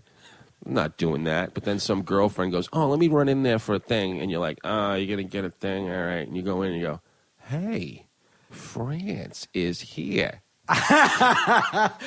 So I had to go into Boston. Yeah. I'm driving with my friend Joe Yannetti. You know Joe Yannetti. Oh, yeah. Carlo Yannetti's Sure, kid. of course. And we go to the food truck. Yeah. I had to go to Building 19. Mm-hmm. And we're at the food truck, and I go to Joe. I go, they had croissants. And I go, Joe, you want a croissant? He goes, it's not a croissant. It's a fucking French donut. And then I go, and I think that's kind of funny. And then he goes, and this is his words, not mine. He goes, I feel like a faggot asking for a croissant. I go, it's a little too, you're a little hard on yourself.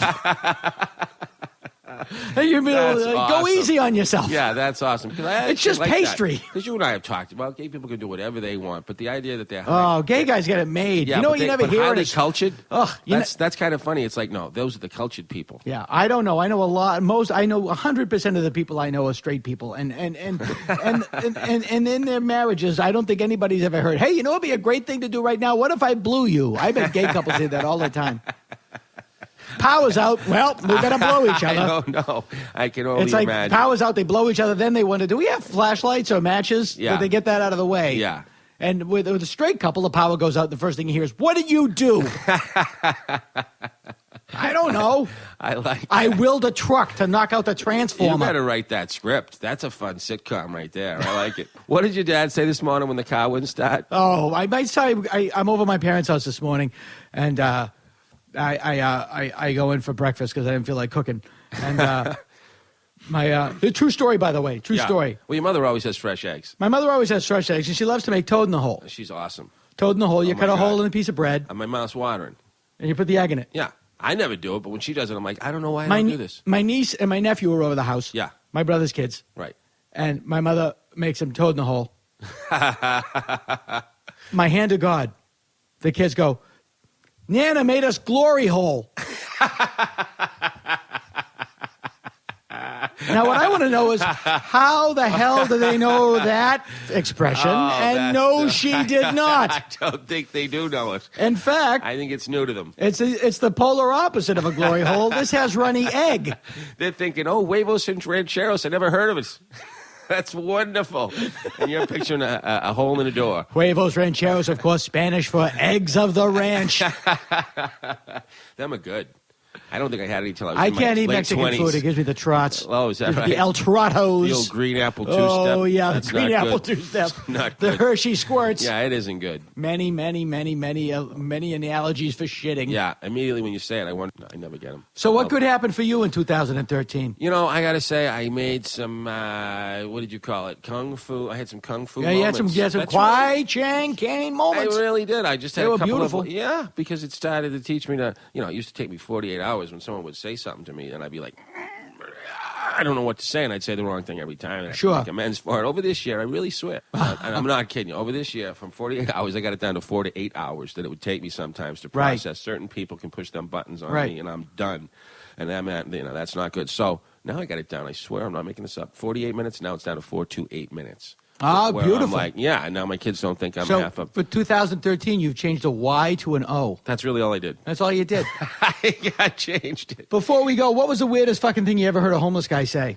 Okay, so we're at Buzzy's Roast Beef, Uh-huh. and my friend Jimbo and myself, and we're there. People eat Buzzies and jump into the jail to It's get made away. from the people in the jail, I think. But they have these like roasted potatoes at the time, Mm-hmm. and then these you know, sandwiches, and you can only eat it at 2 a.m. It's the only time your body will actually allow this to happen. Right. And we're eating it, and there's a homeless guy next to us, and he does the old joke where my friend says, "What's your name?" He says, Nanya fucking business is his last name. Well, that's funny, but my Jimbo offers him, my buddy offers him, "Hey, man, you know, we ordered too much food. Would you like some of this?" He goes, "I wouldn't eat that shit no matter what time of day, what month, what week. Never in a million years would I eat that." And Jimbo's like, "You want $1?" The guy goes, "Yeah." But he would not eat Buzzy's roast beef. For some reason, that always stayed with me. It's It was like, above him. They got, you know, they're not stupid. He was above it. Yeah, and they're not. And Buzzy's roast beef is not trying to attract a healthy crew. And No. this guy was healthier than us at the time. And I just remember thinking, oh yeah, just because he doesn't have a home, don't mean that he's not smarter than me. Yeah. 'Cause I would rather eat a tube of toothpaste. I'm halfway through my third sandwich and mouthful of potatoes. Oh, Jesus Christ. Anyway, what about you? The strangest thing I ever heard, a homeless guy walking down the street, he just kept saying, red equals 5, That's true though. over and over and over. That's a Crayola thing. Something tells me that he's going to end up smarter than the most of us. Well, have a lovely holiday season. Got any heating or air conditioning problems, give us a ring down to Bevilacqua Heating and Air Conditioning. We're cool if you're cool. We're closed on Christmas. Yeah. Political Talk with two guys from Boston.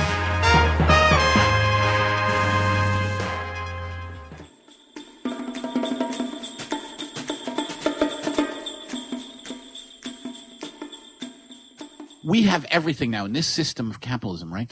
We have everything food-wise that we could possibly fucking want. Yes. Like I go into Trader Joe's parking lot and there's a fucking store called Crave, which is like these high-end, like high-end fucking desserts. Oh, but just can I put a pin in what you just said for 1 second to make a point? Any of my right-wing Republican friends out there or conservative friends who think that liberals are pussies, try to park in a Trader Joe's at 5 on a Friday. Oh, dude. Or a Whole Foods. Good luck. Oh, both of them, by the way. Trader Joe's now. It's like the conclusion park of across- rollerball. I park across the street now.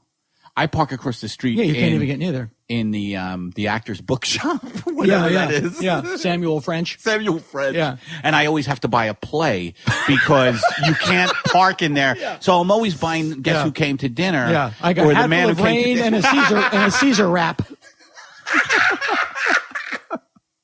I got Julius Caesar and a Caesar wrap. I love that you only buy one thing in Trader Joe's. It's like a life-changing experience to get parking, and you get one thing. Yeah. I feel like I have to get a lot of things. I'm single. I didn't. Buy a banana I forgot. and a sandwich. I forgot. Oh, my God. Bag of Doritos.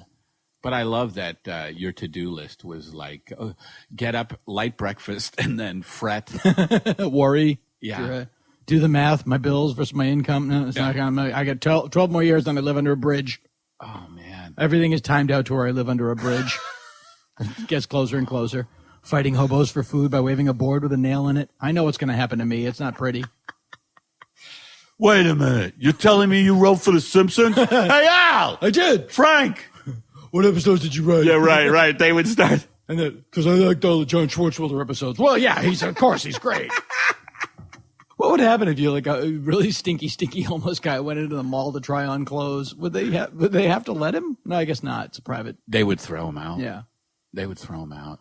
You never But see... they would put him in the massage chair first. There's always massage chairs. I all over can't the get a mall. massage while people are looking at me. Even I know. if it's just one of those. You ever do that weird in a mall? outdoor... No, Yeah. no. Yeah, no. I've done it a couple times, and I feel like I'm performing. Like I feel like people I, are looking at you, and it's such a. I mean, even Yeah. you know, it's still like you're vulnerable. Someone's touching you, and I Yeah. don't want to. I don't get massages a lot, and a couple of my friends who get like I- they do the hour So thing. averse to any human contact. I react to a massage the way a turkey would react to a massage. Oh shit! I actually, Turkeys, by the way, are horrible birds. If you've ever been attacked by a turkey, no, I like turkeys. are you vegetarian? Yes. So what do you I have know on you're Thanksgiving? you're big anti that. No, which- I'm not big anti that. Here's my theory: if God had wanted people to be vegetarian, He would be real and bacon wouldn't.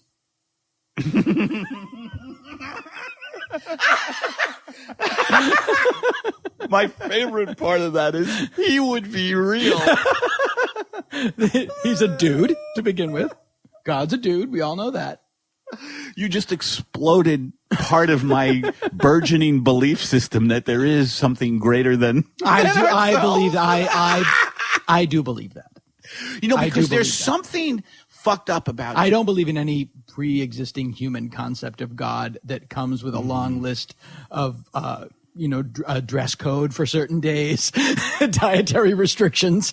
But I absolutely believe. I just don't believe in and there's something humans greater as than much ourselves. as like I don't believe, like I really look at the history of the human race and I think it's an abomination. And so people who are like, no, we're much better than the animals. They exist for us. I don't believe that anymore. No. And I'm also really bummed out at the way nature is being fucking destroyed. Like seriously. Well, it's really being destroyed. Yeah, but it is. But now, and this But what? Well, this is the.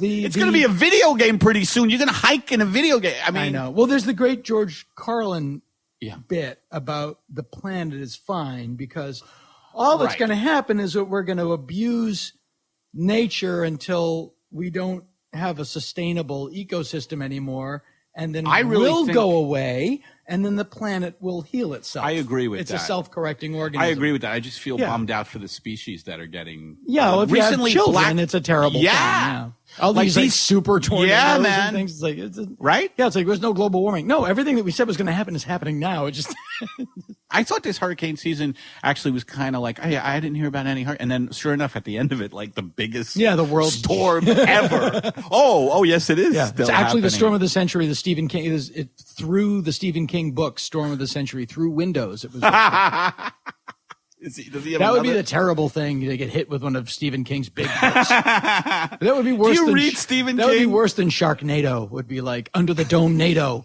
It's like Stephen King's 12-pound book is being hurled at people. Yeah, I love Stephen King. Stephen King's great.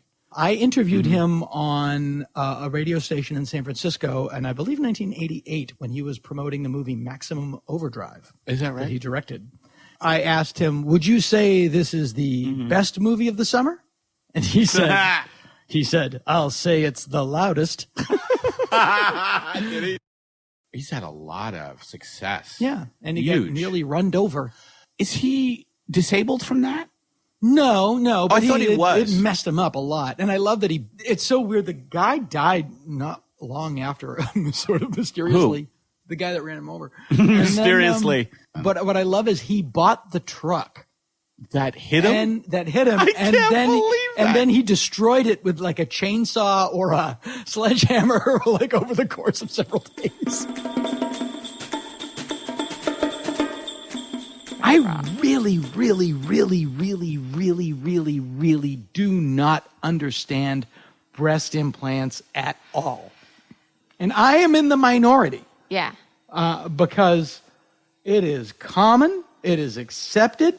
But it's, to me, never. Oh my God. But you have an ass implant, Dana, so I don't know what you're talking about. Arden just came in like a pink sparkly tube and said that into the microphone. Yeah, nothing you can imagine was as weird as it looked. It's like having a squirrel on a Coke binge trying on doll clothes. You're so tiny. I'm going to take a photo of you and Put post it, yeah. Arden Myrin does not understand the audio nature of a podcast. She came as a character. That's it. It's an amazing dress. Is that a dress? I think it's a tube. It looks like a sleeve for that's something Divine wore. It's Divine's leg warmer. Yeah. Has anyone ever worn that not because they lost a bet? I imagine there's girls putting that on, being like, I look good. Yeah. I'm going to get finger banged. Well, I'm going to get finger banged in Susan Burke's courtyard tonight. If you are married to a gynecologist and he starts finger banging you, at what point do you think, can't you just leave your work in the office? I had a Russian female gynecologist who I went to once and then didn't go to her again because she was frightening. What she said while she was examining me is first she said, you're Russian? And I said, no. And she was like, well, you look Russian. But like she was looking inside of me. Yeah. Also, it's like, she says, this is very good. You make lots of money. Yeah. I don't think you understand why I'm here. But then she said, this is good. Your vagina is very strong. I would like you to smuggle tennis shoes now that I know your vagina is so strong. I went to a dentist once in Alston when I lived in Alston, and I went to this crapo dentist to get a cavity fixed or something, and it was, I don't know what nationality they were, but his wife was his dental assistant, and he gives me a Novocaine injection, and then he gives me gas as well, and he just goes to me, he goes, no pain in my chair, only pleasure. And then his wife starts rubbing my arm and going, only pleasure.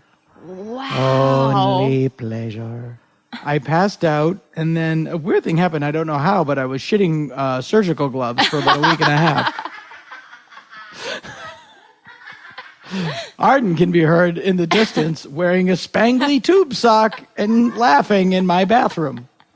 And she's also wearing high-heeled sneakers that are silver. They're like Nintendo colored, like the fact that a you're dull not, silver. The fact that you're not a drag queen is alarming.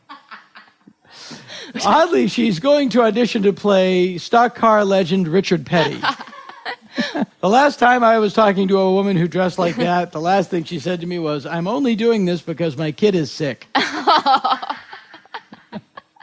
Oh, good Christ. The only other person who's ever gone into that bathroom to put on makeup and a glittery dress during a podcast is Eddie Pepitone. But it wasn't for an audition. I can't compete with that. We all know I can't compete with that. That's true.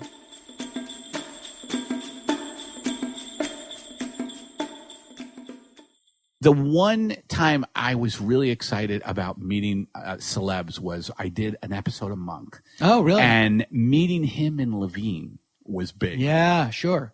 Yeah, And they didn't disappoint. Levine yelled at me because I was late on a cue, and I love that. Yeah. He doesn't suffer fools gladly. He's like, come on, where are you? And then he was as sweet as pie the rest of the day. Like, Who he did felt that? bad about doing that. Somebody did that to me. But I was so scared when he yelled at me. Yeah, Ivan Reitman did that to me on the set of Father's Day. I was late on a cue, and he let me have it. Yeah. And I folded up like a Yeah, lawn chair in a tornado. Me too, because when I'm around people I really adore, like Levine and Shaloub, I also sometimes I become an asshole, and I actually in the van with them riding from location, I said, boy, I only had a couple of lines, and I actually said to Shaloub, he was sitting next to me, and I thought this was an obvious joke, but I think it came off like an asshole. I said, boy, I thought I was really, really good. And Shaloub turned to me and he said, you gave us far more than we deserved. He was being funny. Yeah. But it's like one of those things when like a few days later and you're home alone and you're just thinking. Did he not get that? You're just thinking, you're just looking at your behavior. Yeah. Yeah, I know. It's so funny because you get in that situation and you're so hypercritical of yourself. Yeah. On Mob City, during a scene where we were shooting, the director, Frank Darabont, very delicately and kindly said, LAPD officers in the 40s, when they would shoot a gun, they would cup the butt of the gun with their other hand. So just to keep it historically accurate, that's probably what you want to do. Could have been nicer about it. And then I turned around and I was like, I'm going to get fired. You immediately just go like, they're going to take my house. It's a good thing this gun isn't real. I'd blow my brains out right here. No, I feel like that too, and it's a fucked up thing because when you're on set, the only way you fucking learn is by making some mistakes, like in your acting or whatever, and you don't let yourself. You're like, I gotta say the exact line, and you come off as stilted sometimes because of that shit. It's and I don't think that ever goes away. Somebody did a table read with Jack Nicholson for a film, and they said that Jack Nicholson was like, I didn't prepare enough. Oh, like, my God. Yeah, so I think it just goes around and around. I don't think that ever goes away. I think it shouldn't go away. He might have had one of those crazy nights with Bob Evans, and he was Bobby Evans. Also, like those crazy stories about like Christopher Walken, like these guys that have been like in 700 movies. They just like kind of float from movie to movie, and it's such a weird. They go from movie to fucking movie because they're a brand. Yeah, everything's a brand in Hollywood, isn't it? Same way. Yeah. Yeah. But it's just such a weird I don't like life. that he's doing Capital One. Can I say that on your I don't like that Sam Jackson is doing Capital One. I love it. It's like, really? Do you really need, does and he you need listen the to this money? episode and it's like, today brought to you by Samuel Jackson. Thank you for paying for the entire show. And then you just come and shit on him. I didn't know he was. Oh, you don't watch TV like me. I don't have time. I don't have time. You better watch Mob City. I watch Mob City, and I watch Me TV. I do too, by the way. Me TV, I love it. And I'll tell you the one thing, we're talking about Klonopin calms me down. You know what else calms me down without feeling is Columbo. Oh, fucking Columbo. For me, it's Perry Mason. Oh, Perry Mason I used to love Perry Mason. Mason just soothes me. It's like a blanket my mom made. Good old big old gay Ray Burr. Big old gay Ray Burr. I didn't know. By the way, when I was a kid, I thought he was the most masculine man. Yeah. You know, Ray Burr, and I'm assuming that is him and Will. Who is the guy? Paul Drake. Guy. Oh, Will Geer. Will Geer. At one time, Two big bears, and a communist, American communist. Will Geer. Will Geer. Yeah, I go to the. You ever go to the Topanga Canyon Will Geer Theater? No, because he was a commie rat.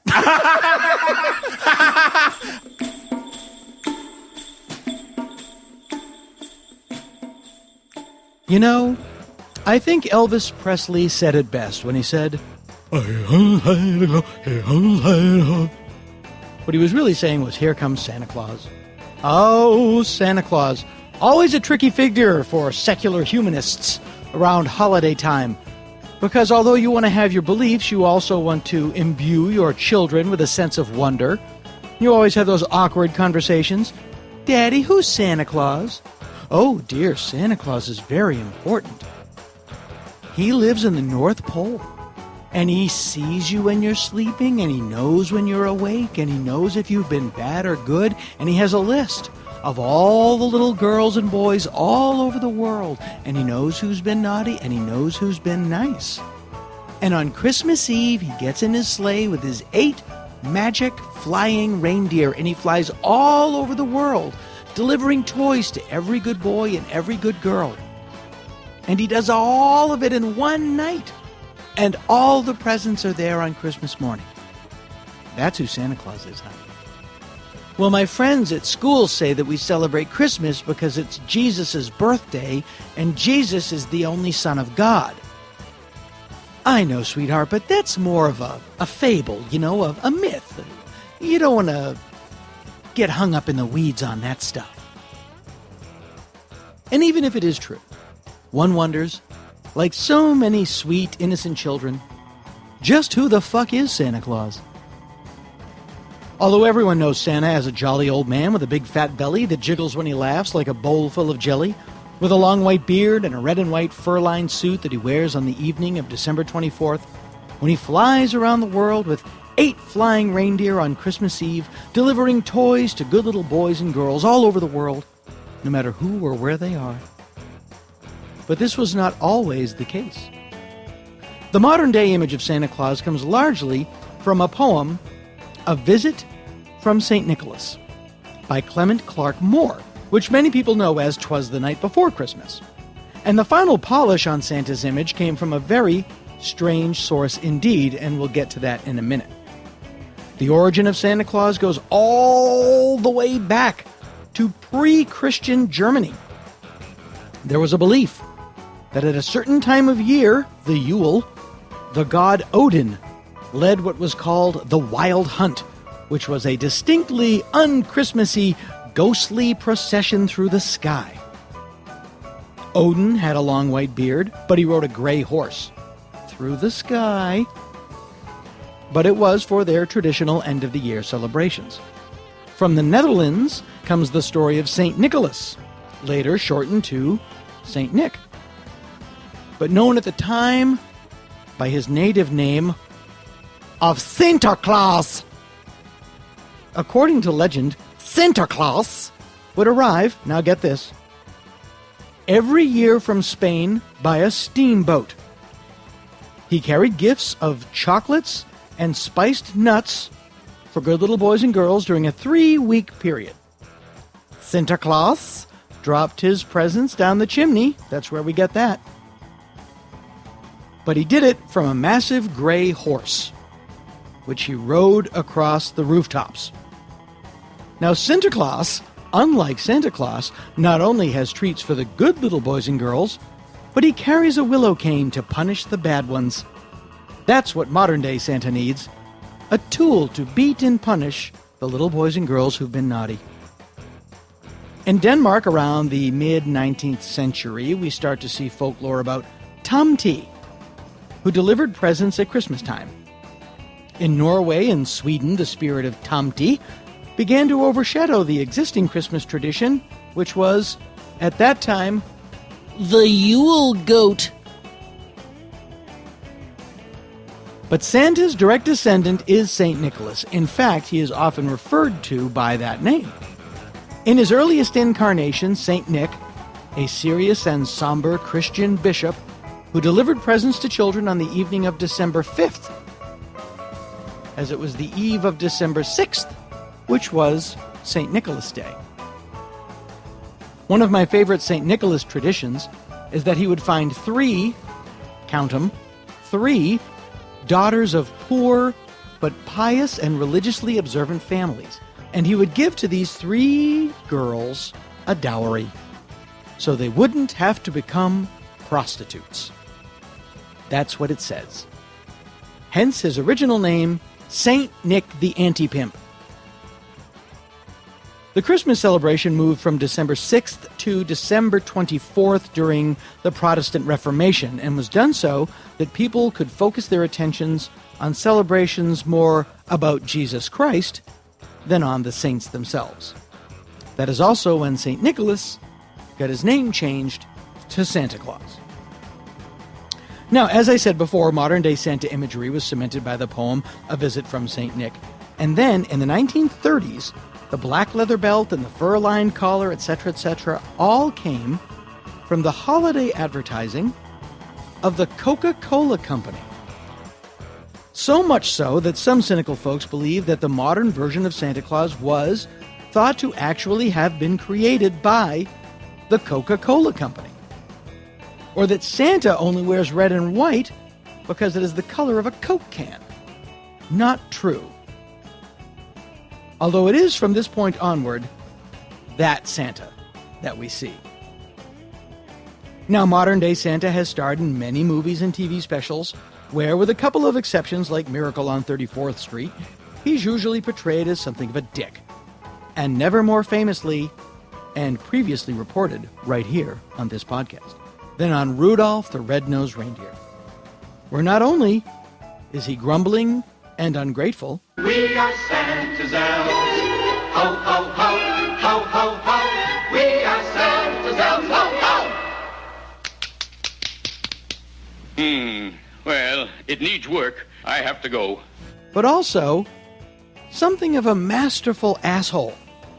In one of that special's more notable head-scratchers, and there are several, he not only rejects Rudolph simply because of his appearance, but then he berates Rudolph's father for daring to have a child with a birth defect. Honor, you should be ashamed of yourself. What a pity. He had a nice takeoff, too.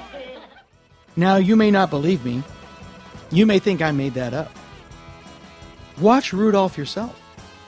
Or, for a nice counterpoint, watch the wonderful Miracle on 34th Street, or the holiday classic It's a Wonderful Life, which, like so many holiday specials, starts with a possible suicide. Or even better still, let's say you want to cut through the holiday din with a bracing hour of stand-up comedy. Say the album version of my new special, I Know It's Wrong. Go to danagould.com, click through to our Amazon banner, and shop away. You get what you want, and you don't pay one extra dime for it.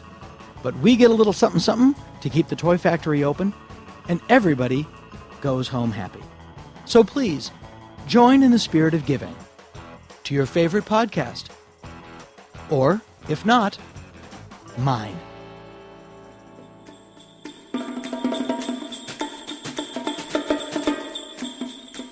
Now, Susan. Yes. You're a human woman. Mm-hmm. What is a manic pixie dream girl? A manic pixie dream girl is a real term. It was coined by the writer Nathan Rabin in Onion AV Club review for the movie Elizabethtown. Where have you seen that movie? I don't believe I have, but I believe I've inadvertently seen it 400 times, if it's what I think it is. Is it one of those movies that used to be the name of an emotion and then the name of a state? Anxiety, Nebraska. Exactly. Okay. Guy's dad dies and he goes back to his hometown and like everything's different, but he meets this girl and she's a stewardess and she's just really quirky and like and it's Kirsten Dunst and like I think Manic Pixie Dream Girl is just this like magical girl who loves really cool stuff and like take pictures of her feet and like not go to work and go to the beach instead because she's crazy, but like she has no her purse is a lunchbox. Yeah, like she has no like actual life of her own. She only exists to like further the male in the story. Right. And the ultimate one, what is that? The Zach Braff movie. That's a ghastly film. New Jersey thing. Yeah. Garden State. Garden State. Yeah. Natalie Portman's character in that, like, and she's. Have you ever? Let's just do something that no one's ever done, like, and then makes a sound. No. There's a really interesting thing about Garden State. Watch any movie and count the number of close-ups the lead has.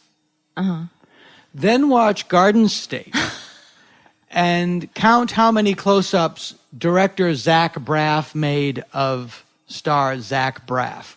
Well, he's so handsome. But it's just like, enough! God. Let other people be in the picture. Hate it. And it ruined some good music. It ruined the band The Shins for me, which I really like. It ruined the state of New Jersey for me. Yeah. But there are real manic pixie dream girls, and they're dangerous. Yeah. Well, they're crazy. Yeah. They really need to be taken care of.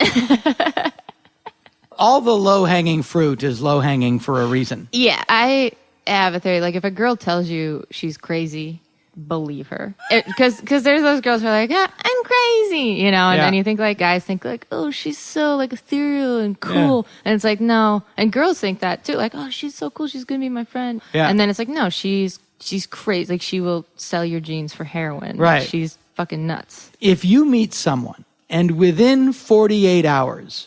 you are their best friend. Move, change your number, you're doomed. Hey, I just had this weird dream, and I really wanted to ask you something. If I kill you, do I become you? Oh, geez. The worst thing is I've had people like that in my life, and then as soon as they get a boyfriend, they're gone. They're good. Yeah, lucky you. Yeah, but then they don't have a boyfriend anymore, and then they come back. Yeah. I heard a great quote yesterday from a friend of mine who said... talking about like the kind of people you want to date, the kind of people that you end up dating, the kind of people that you wish you dated. And he just said, I was describing someone and he just went, but no one can take care of you. That's very true. That's very true. Yeah. So take the I want someone to take care of me out of the equation, and things get a lot clearer. I'm just going to live in a coffin, so when I die, all they have to do is close the lid, and I'm not too much trouble for people. Well, I'm happily married, but we're still open to someone that will take care of both of us. You could be the first people without kids to hire a nanny. Yeah. There's terrible narcissism beneath the desire to be taken care of after the age of about 9, because it really goes like, I just want somebody to take care of me, that I don't have to ask questions about themselves, that I can be totally self-centered, I just want to be an emotional tampon and soak up everything you have and then discard you later when you're a dead, empty husk. Wait a minute, this is sort of taken off into a different place than I intended. I'm going to start writing this card again. That song, I Love How You Love Me, has always really bothered me because of that. Because it's like, it's like lists all these reasons that he loves her, like, and then, but darling, most of all, I love how you love me. It's just like, no, fuck, you can't love someone because they love you. That's fantastic. There's another amazing song that Burt Bacharach wrote. I think it's called Wives and Lovers or Friends and Lovers. And basically the song is, you better keep fucking your dude or he's going to leave you and it's your fault. Oh, yeah. It's like, day after day, there'll be girls at the office, but men will always be men. Like, what? You need to have some dinner for him. Yeah, and blow him too, or he'll leave you and it's your fault. I think it's called Wives and Lovers or something. Yeah. It's just like so incredibly sexist, and so it's like the Mad Men sort of like, what? You're a woman, what? What was the benefit of that for women? You weren't murdered. I have the impression that everyone was drunk until 1980. What happened is they elected Reagan, realized they elected Reagan, and then suddenly sobered up. Look what we did. I voted drunk for Kerry, and I was super drunk, and I was by myself, and I was like, this is why I quit drinking. Things like that, going to vote alone, drunk at like 2 p.m. But just think of the propositions you passed. I know. Well, I was like, it would be so funny if I voted for Bush, man. Like, what if I just fucking did it? I know I did just kind of blindly vote on some propositions. Or the worst thing is like couples that have been married for a long time and the one votes the other one out. Whatever. Like my parents used to do that. I'll cancel my mother would just cancel up my phone. Frank Sinatra also sang Wives and Lovers. I'm sure that version is even more threatening than the Jack Jones version. Hey, little girl, comb your hair, fix your makeup. Soon he will open the door. Yeah. Don't think because there's a ring on your finger, you needn't try anymore. For wives should always be lovers too. Run to his arms the moment he comes home to you. I'm warning you. Day after day, there are girls at the office, and the men will always be men. Don't stand him up with your hair still in curlers. You may not see him again. Wives should always be lovers too. Run to his arms the moment he comes home to you. He's almost here. Hey, little girl, better wear something pretty. Something you wear to go to the city. Dim all the lights, pour the wine, start the music. Time to get ready for love. Lube up. Don't make him do it. Yeah. Be ready for him. Be ready. Right. Time to get ready. Time to get ready. Yes, it's time to get ready for love. It's time to get ready. Kick your shoes off, baby. Well, that was always the terrible thing about Thanksgiving. It's just my memories of my mother just like getting up at 5 a.m. and having to cook 8 trillion things for 30 people and then clean up after, She did it all herself? She did it all. She might have forced us to help her clean up, but by and large, poor woman, yeah. I think she probably just wanted to do it because people would leave her alone when she was doing it. I'm not a sports fan at all, and I do like to cook. And when I'm around my family, all my brothers and sisters are huge football fans, right? And like when we're there, it's like I'll feel stuck, and so I'll volunteer to cook dinner. I try to get interested in it. In sports, yeah, I just can't. I'd rather watch a movie I've seen 5 times. Yeah, well, on Thanksgiving, there's always a Twilight Zone marathon. See, I was just going to say that, especially if you live in Los Angeles. Like, that was always the great thing about being in LA is the KT TV or TTU. I know what channel. Yeah, one of the channels has the Thanksgiving Twilight Zone marathon. And even if, like myself, I own all the DVDs, I have every episode on DVD. It doesn't matter. You never put them in. No. You just own it because you like the show and you want to own it. But it's like, no, it's on. And it's a roulette. It's like, I don't know which episode's next. That's what's exciting about it. I agree. Yeah, and there was always and that was always the great thing for like your first sort of like orphan Thanksgiving when you didn't go home to your family because you had no money and you hung out with your friend in his apartment off Melrose and you watched the Twilight Zone marathon. Like, that was great. I remember 1994, Thanksgiving in 1994, incredibly fondly because I stayed in LA. I went to Ken Daly's house, my very dear friend who's on the podcast a lot. And then it was all of our friends, and we all had Thanksgiving, and then we all went to see Star Trek Generations, the first Next Generation movie. But that's what we did at night, and it was just great. It was like me and 11 people exactly like me. Yeah, it was great. It was really great. I have really fond memories of that. I know from when I was a kid, being home in the midst of just like people screaming at a football game, it's like, I'm in charge now. Yeah. I'm going to watch High Plains Drifter. I'm not going to watch the game and scream. They're discovering all this stuff about head injuries. I don't know if you've been following this, but the helmets are very poorly designed. They haven't improved them. The doctors lie and all these. Bob Costas said earlier this week, it was a huge story, that if a friend of his said, do you think my 13-year-old son should play football? He really wants to. He would say no. Yeah. Whenever you use your head as a battering ram, it's not good. Whether it's trying to bash your way out of a prison cell in a cartoon or...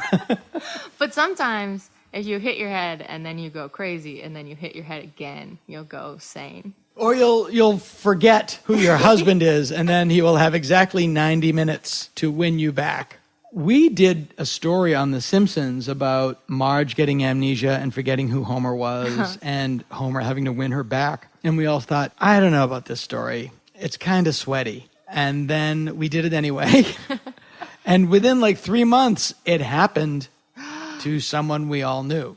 Oh, wow. His wife hit her head, and she literally like, I don't remember. And they are now divorced. Oh, my God. Yeah. She was like, who's this? I didn't know that really happened. Apparently.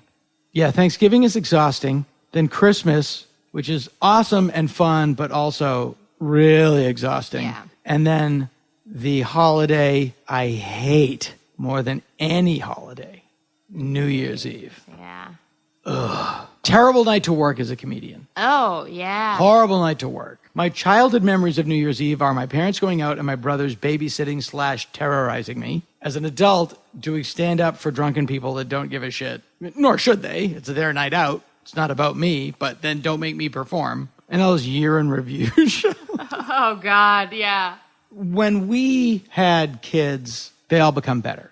Yeah. Halloween is awesome again. Christmas is awesome again. Yeah, when you're an adult, it's going, And there's like slutty outfits for each holiday. Yeah. And for Halloween, it doesn't matter who you are. There's a slutty Stephen Hawking. Slutty Sherlock Holmes. I tweeted this, but I overheard a girl say that she was dressing like slutty David Bowie because normal David Bowie is a total prude. Not the normal David Bowie that blew Iggy Pop at the Berlin airport. I did see the craziest one was because I was going to tweet a joke about it, and then I thought, let me look to make sure it isn't real. And sure enough, there was absolutely slutty Sherlock Holmes. Oh, was it Sherlock Bones? It was just Sherlock Holmes, a mini vest and a mini skirt, but tartan with a pipe and the deerstalker cap. And it was just like, slutty trauma physician. Slutty Kurt Cobain and call it Kurt Cobabe. It's just like, yeah, you can't imagine. It's just anything. Slutty wildebeest. I bet there's slutty Nazis. Yeah. But then you get in trouble for dressing like a Nazi. Yeah. Unless you're really hot. And then no one cares. Like those movies. Well, with, isn't the entire concept of professional dominatrixes basically slutty Nazis? Yeah, totally. That's basically what that is. It's just slutty. That's the whole business of slutty Nazis.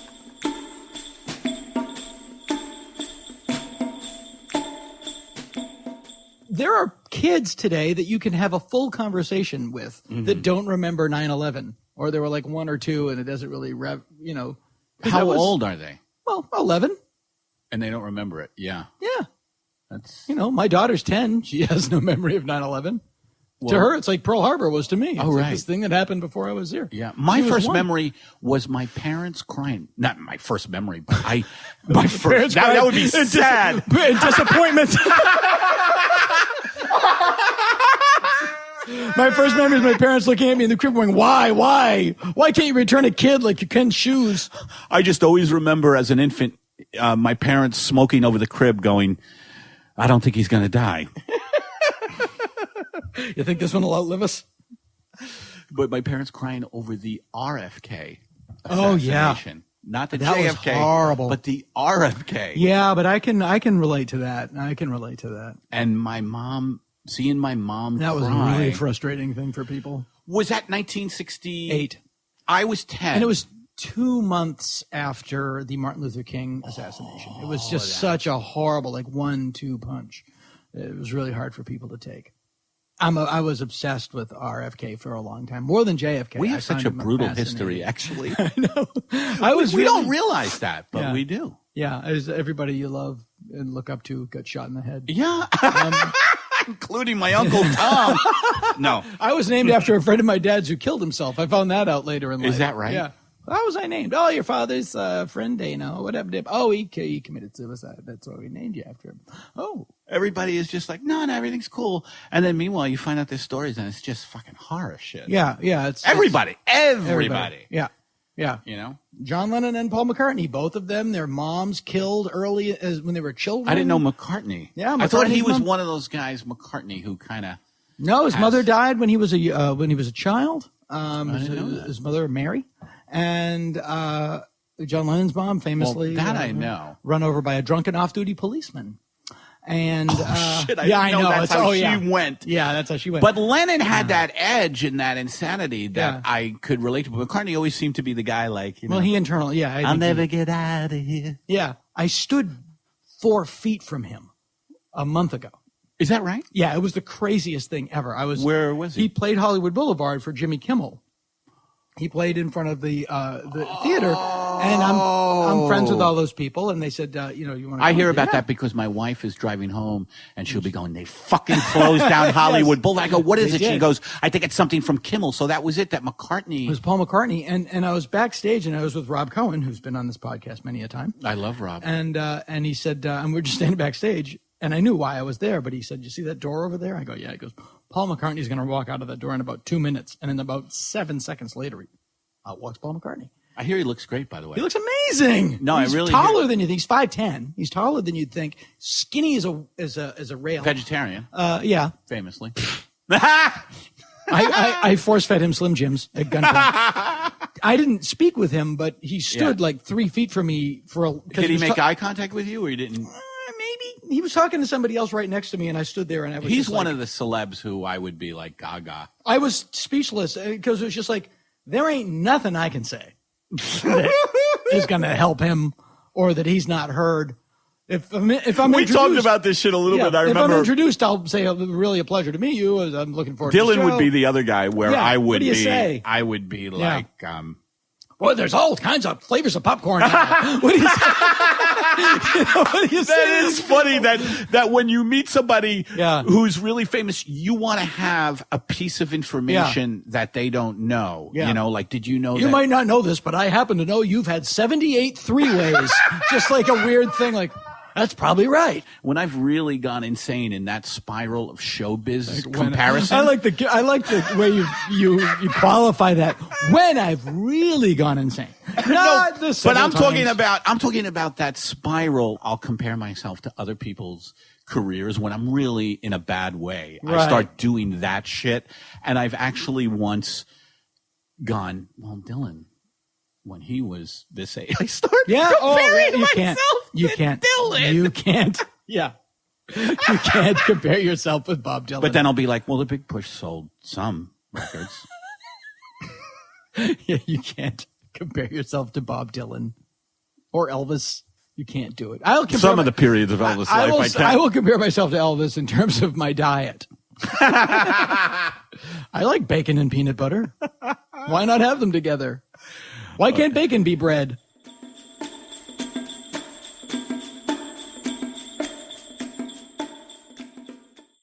I know someone who married their dominatrix, and I just like the fact that they had one. Yeah, I know. Like you have a dentist, and the person that cut your hair. I don't know what to get my dominatrix for Christmas. Can you recommend a new dominatrix? Yeah, I gotta- Mine is just. Yeah, let me go on Yelp. I Oh, well, Yelp would be perfect.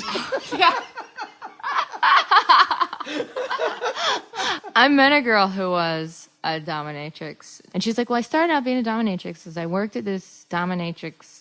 I don't know what they would call them, like studio, I guess, where you go." And she's like, "But I was a Mart. receptionist. It's a mart. It's a mart, but she was a receptionist there, and like, Receptionist. yes, Like Marsha Wallace was on the Bob Newhart show. yes, exactly." I jokingly was like, "So what?" One day, like, someone got sick, and they were like, "Can you put these guys' balls in a vice?" And she was like, "Yeah."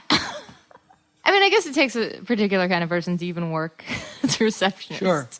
And so I judged her, and I'm still judging her. Sure. It's just, well, I would think in all of those situations, you know, you are putting your own safety at risk. Despite anything else, it's like I go right to the paternal, just please be careful. Yeah. I whip people for a living. Be careful. I used to think that there was like a huge underground culture of I think there is. S&M. Really? I think there is, yeah. And furries, and Where do they meet up? I think the internet has Oh, just well, like the been internet. the Pandora's box of all of that. Yeah, but I used to think that there was in big cities. Well, there was growing like in up New York. Wyoming, In New York in the 70s, there was like, I think it was called Hellfire. That was like a very famous S&M club, and there'd be people that would go there to take part in it. And then there were also, you could just go and walk around and look. A friend of mine was friends with Buck Henry, the writer, wrote The Graduate and Yeah. a bunch of movies. And they were walking around a slave auction one night at Hellfire Club, and somebody walked up to them and said, "Excuse me, are you Buck Henry?" And apparently he went, "Not tonight." Oh, what was that place, that huge sex club in New York that got shut down because of AIDS? Plato's Retreat? Plato's Retreat. Yeah. Yeah. That looks so disgusting. And like Richard Dreyfuss hung out there. Ray Bradbury hung out there, and that's when he wrote the book Something Sticky This Way Comes. In Portland, there's a place called the Rose City Gangbang. The Rose City Gangbang? Yeah, because it's the Rose City. And it's like a sex club. And they're just like at Plato's Retreat, like there's a buffet. Are you guys out of tater tots? I couldn't help noticing two things. One, there's a gangbang. And two, you seem to be out of sweet potato fries. I'd love someone who goes there and participates in all the like terrible, nefarious activities and then is like, but the food here is terrible. Somebody made the observation when we went to war in Iraq that part of the justification of that was that Saddam Hussein in his torture chamber had rape rooms, and we at the same time were organizing the world's biggest gangbang for video release. If I had enough money to pay for the rights, this is where I would play the song Whole Lotta Love. But I don't, so we'll just go into bongos. So 2013 is leaving us, and 2014 is coming in. Right. Rate What's the your year for feeling? you? 2013 was good for me because... Well, great. Right. No, I mean, I traveled all over the fucking place, which was great. I did 6 countries, you know. It was good. I had a good career year. First year of marriage, you know, which was good too. So it was a big change year for me. And now I'm 50. That was, I just turned 55. So that, Yeah, you my had a big year that your 54th film came year. out? Yeah, I had a big, career, like all of a sudden, all this shit started happening to me. Now, the flip side to that I never realized is that when you become quote unquote successful, you get worn out. by the fucking, well, you got to be here, you got to be there, you got to be. When I was promoting the movie, I was like, boom, boom, boom, boom, boom, different, and I wouldn't say no to anything. Yes. Because I was not used to getting a lot of stuff, so I was like, "Oh, I better say yes to everything." Yeah. And I'm a little worn out. Sure, I believe you. And boundaries, man. I gotta be able to say like, maybe not. Maybe I don't need to do this thing. Yeah, for me, professionally, it was great. It was. Well, yeah, my special. I can't believe that you don't. Why didn't I hear? I have to read your Twitter feed.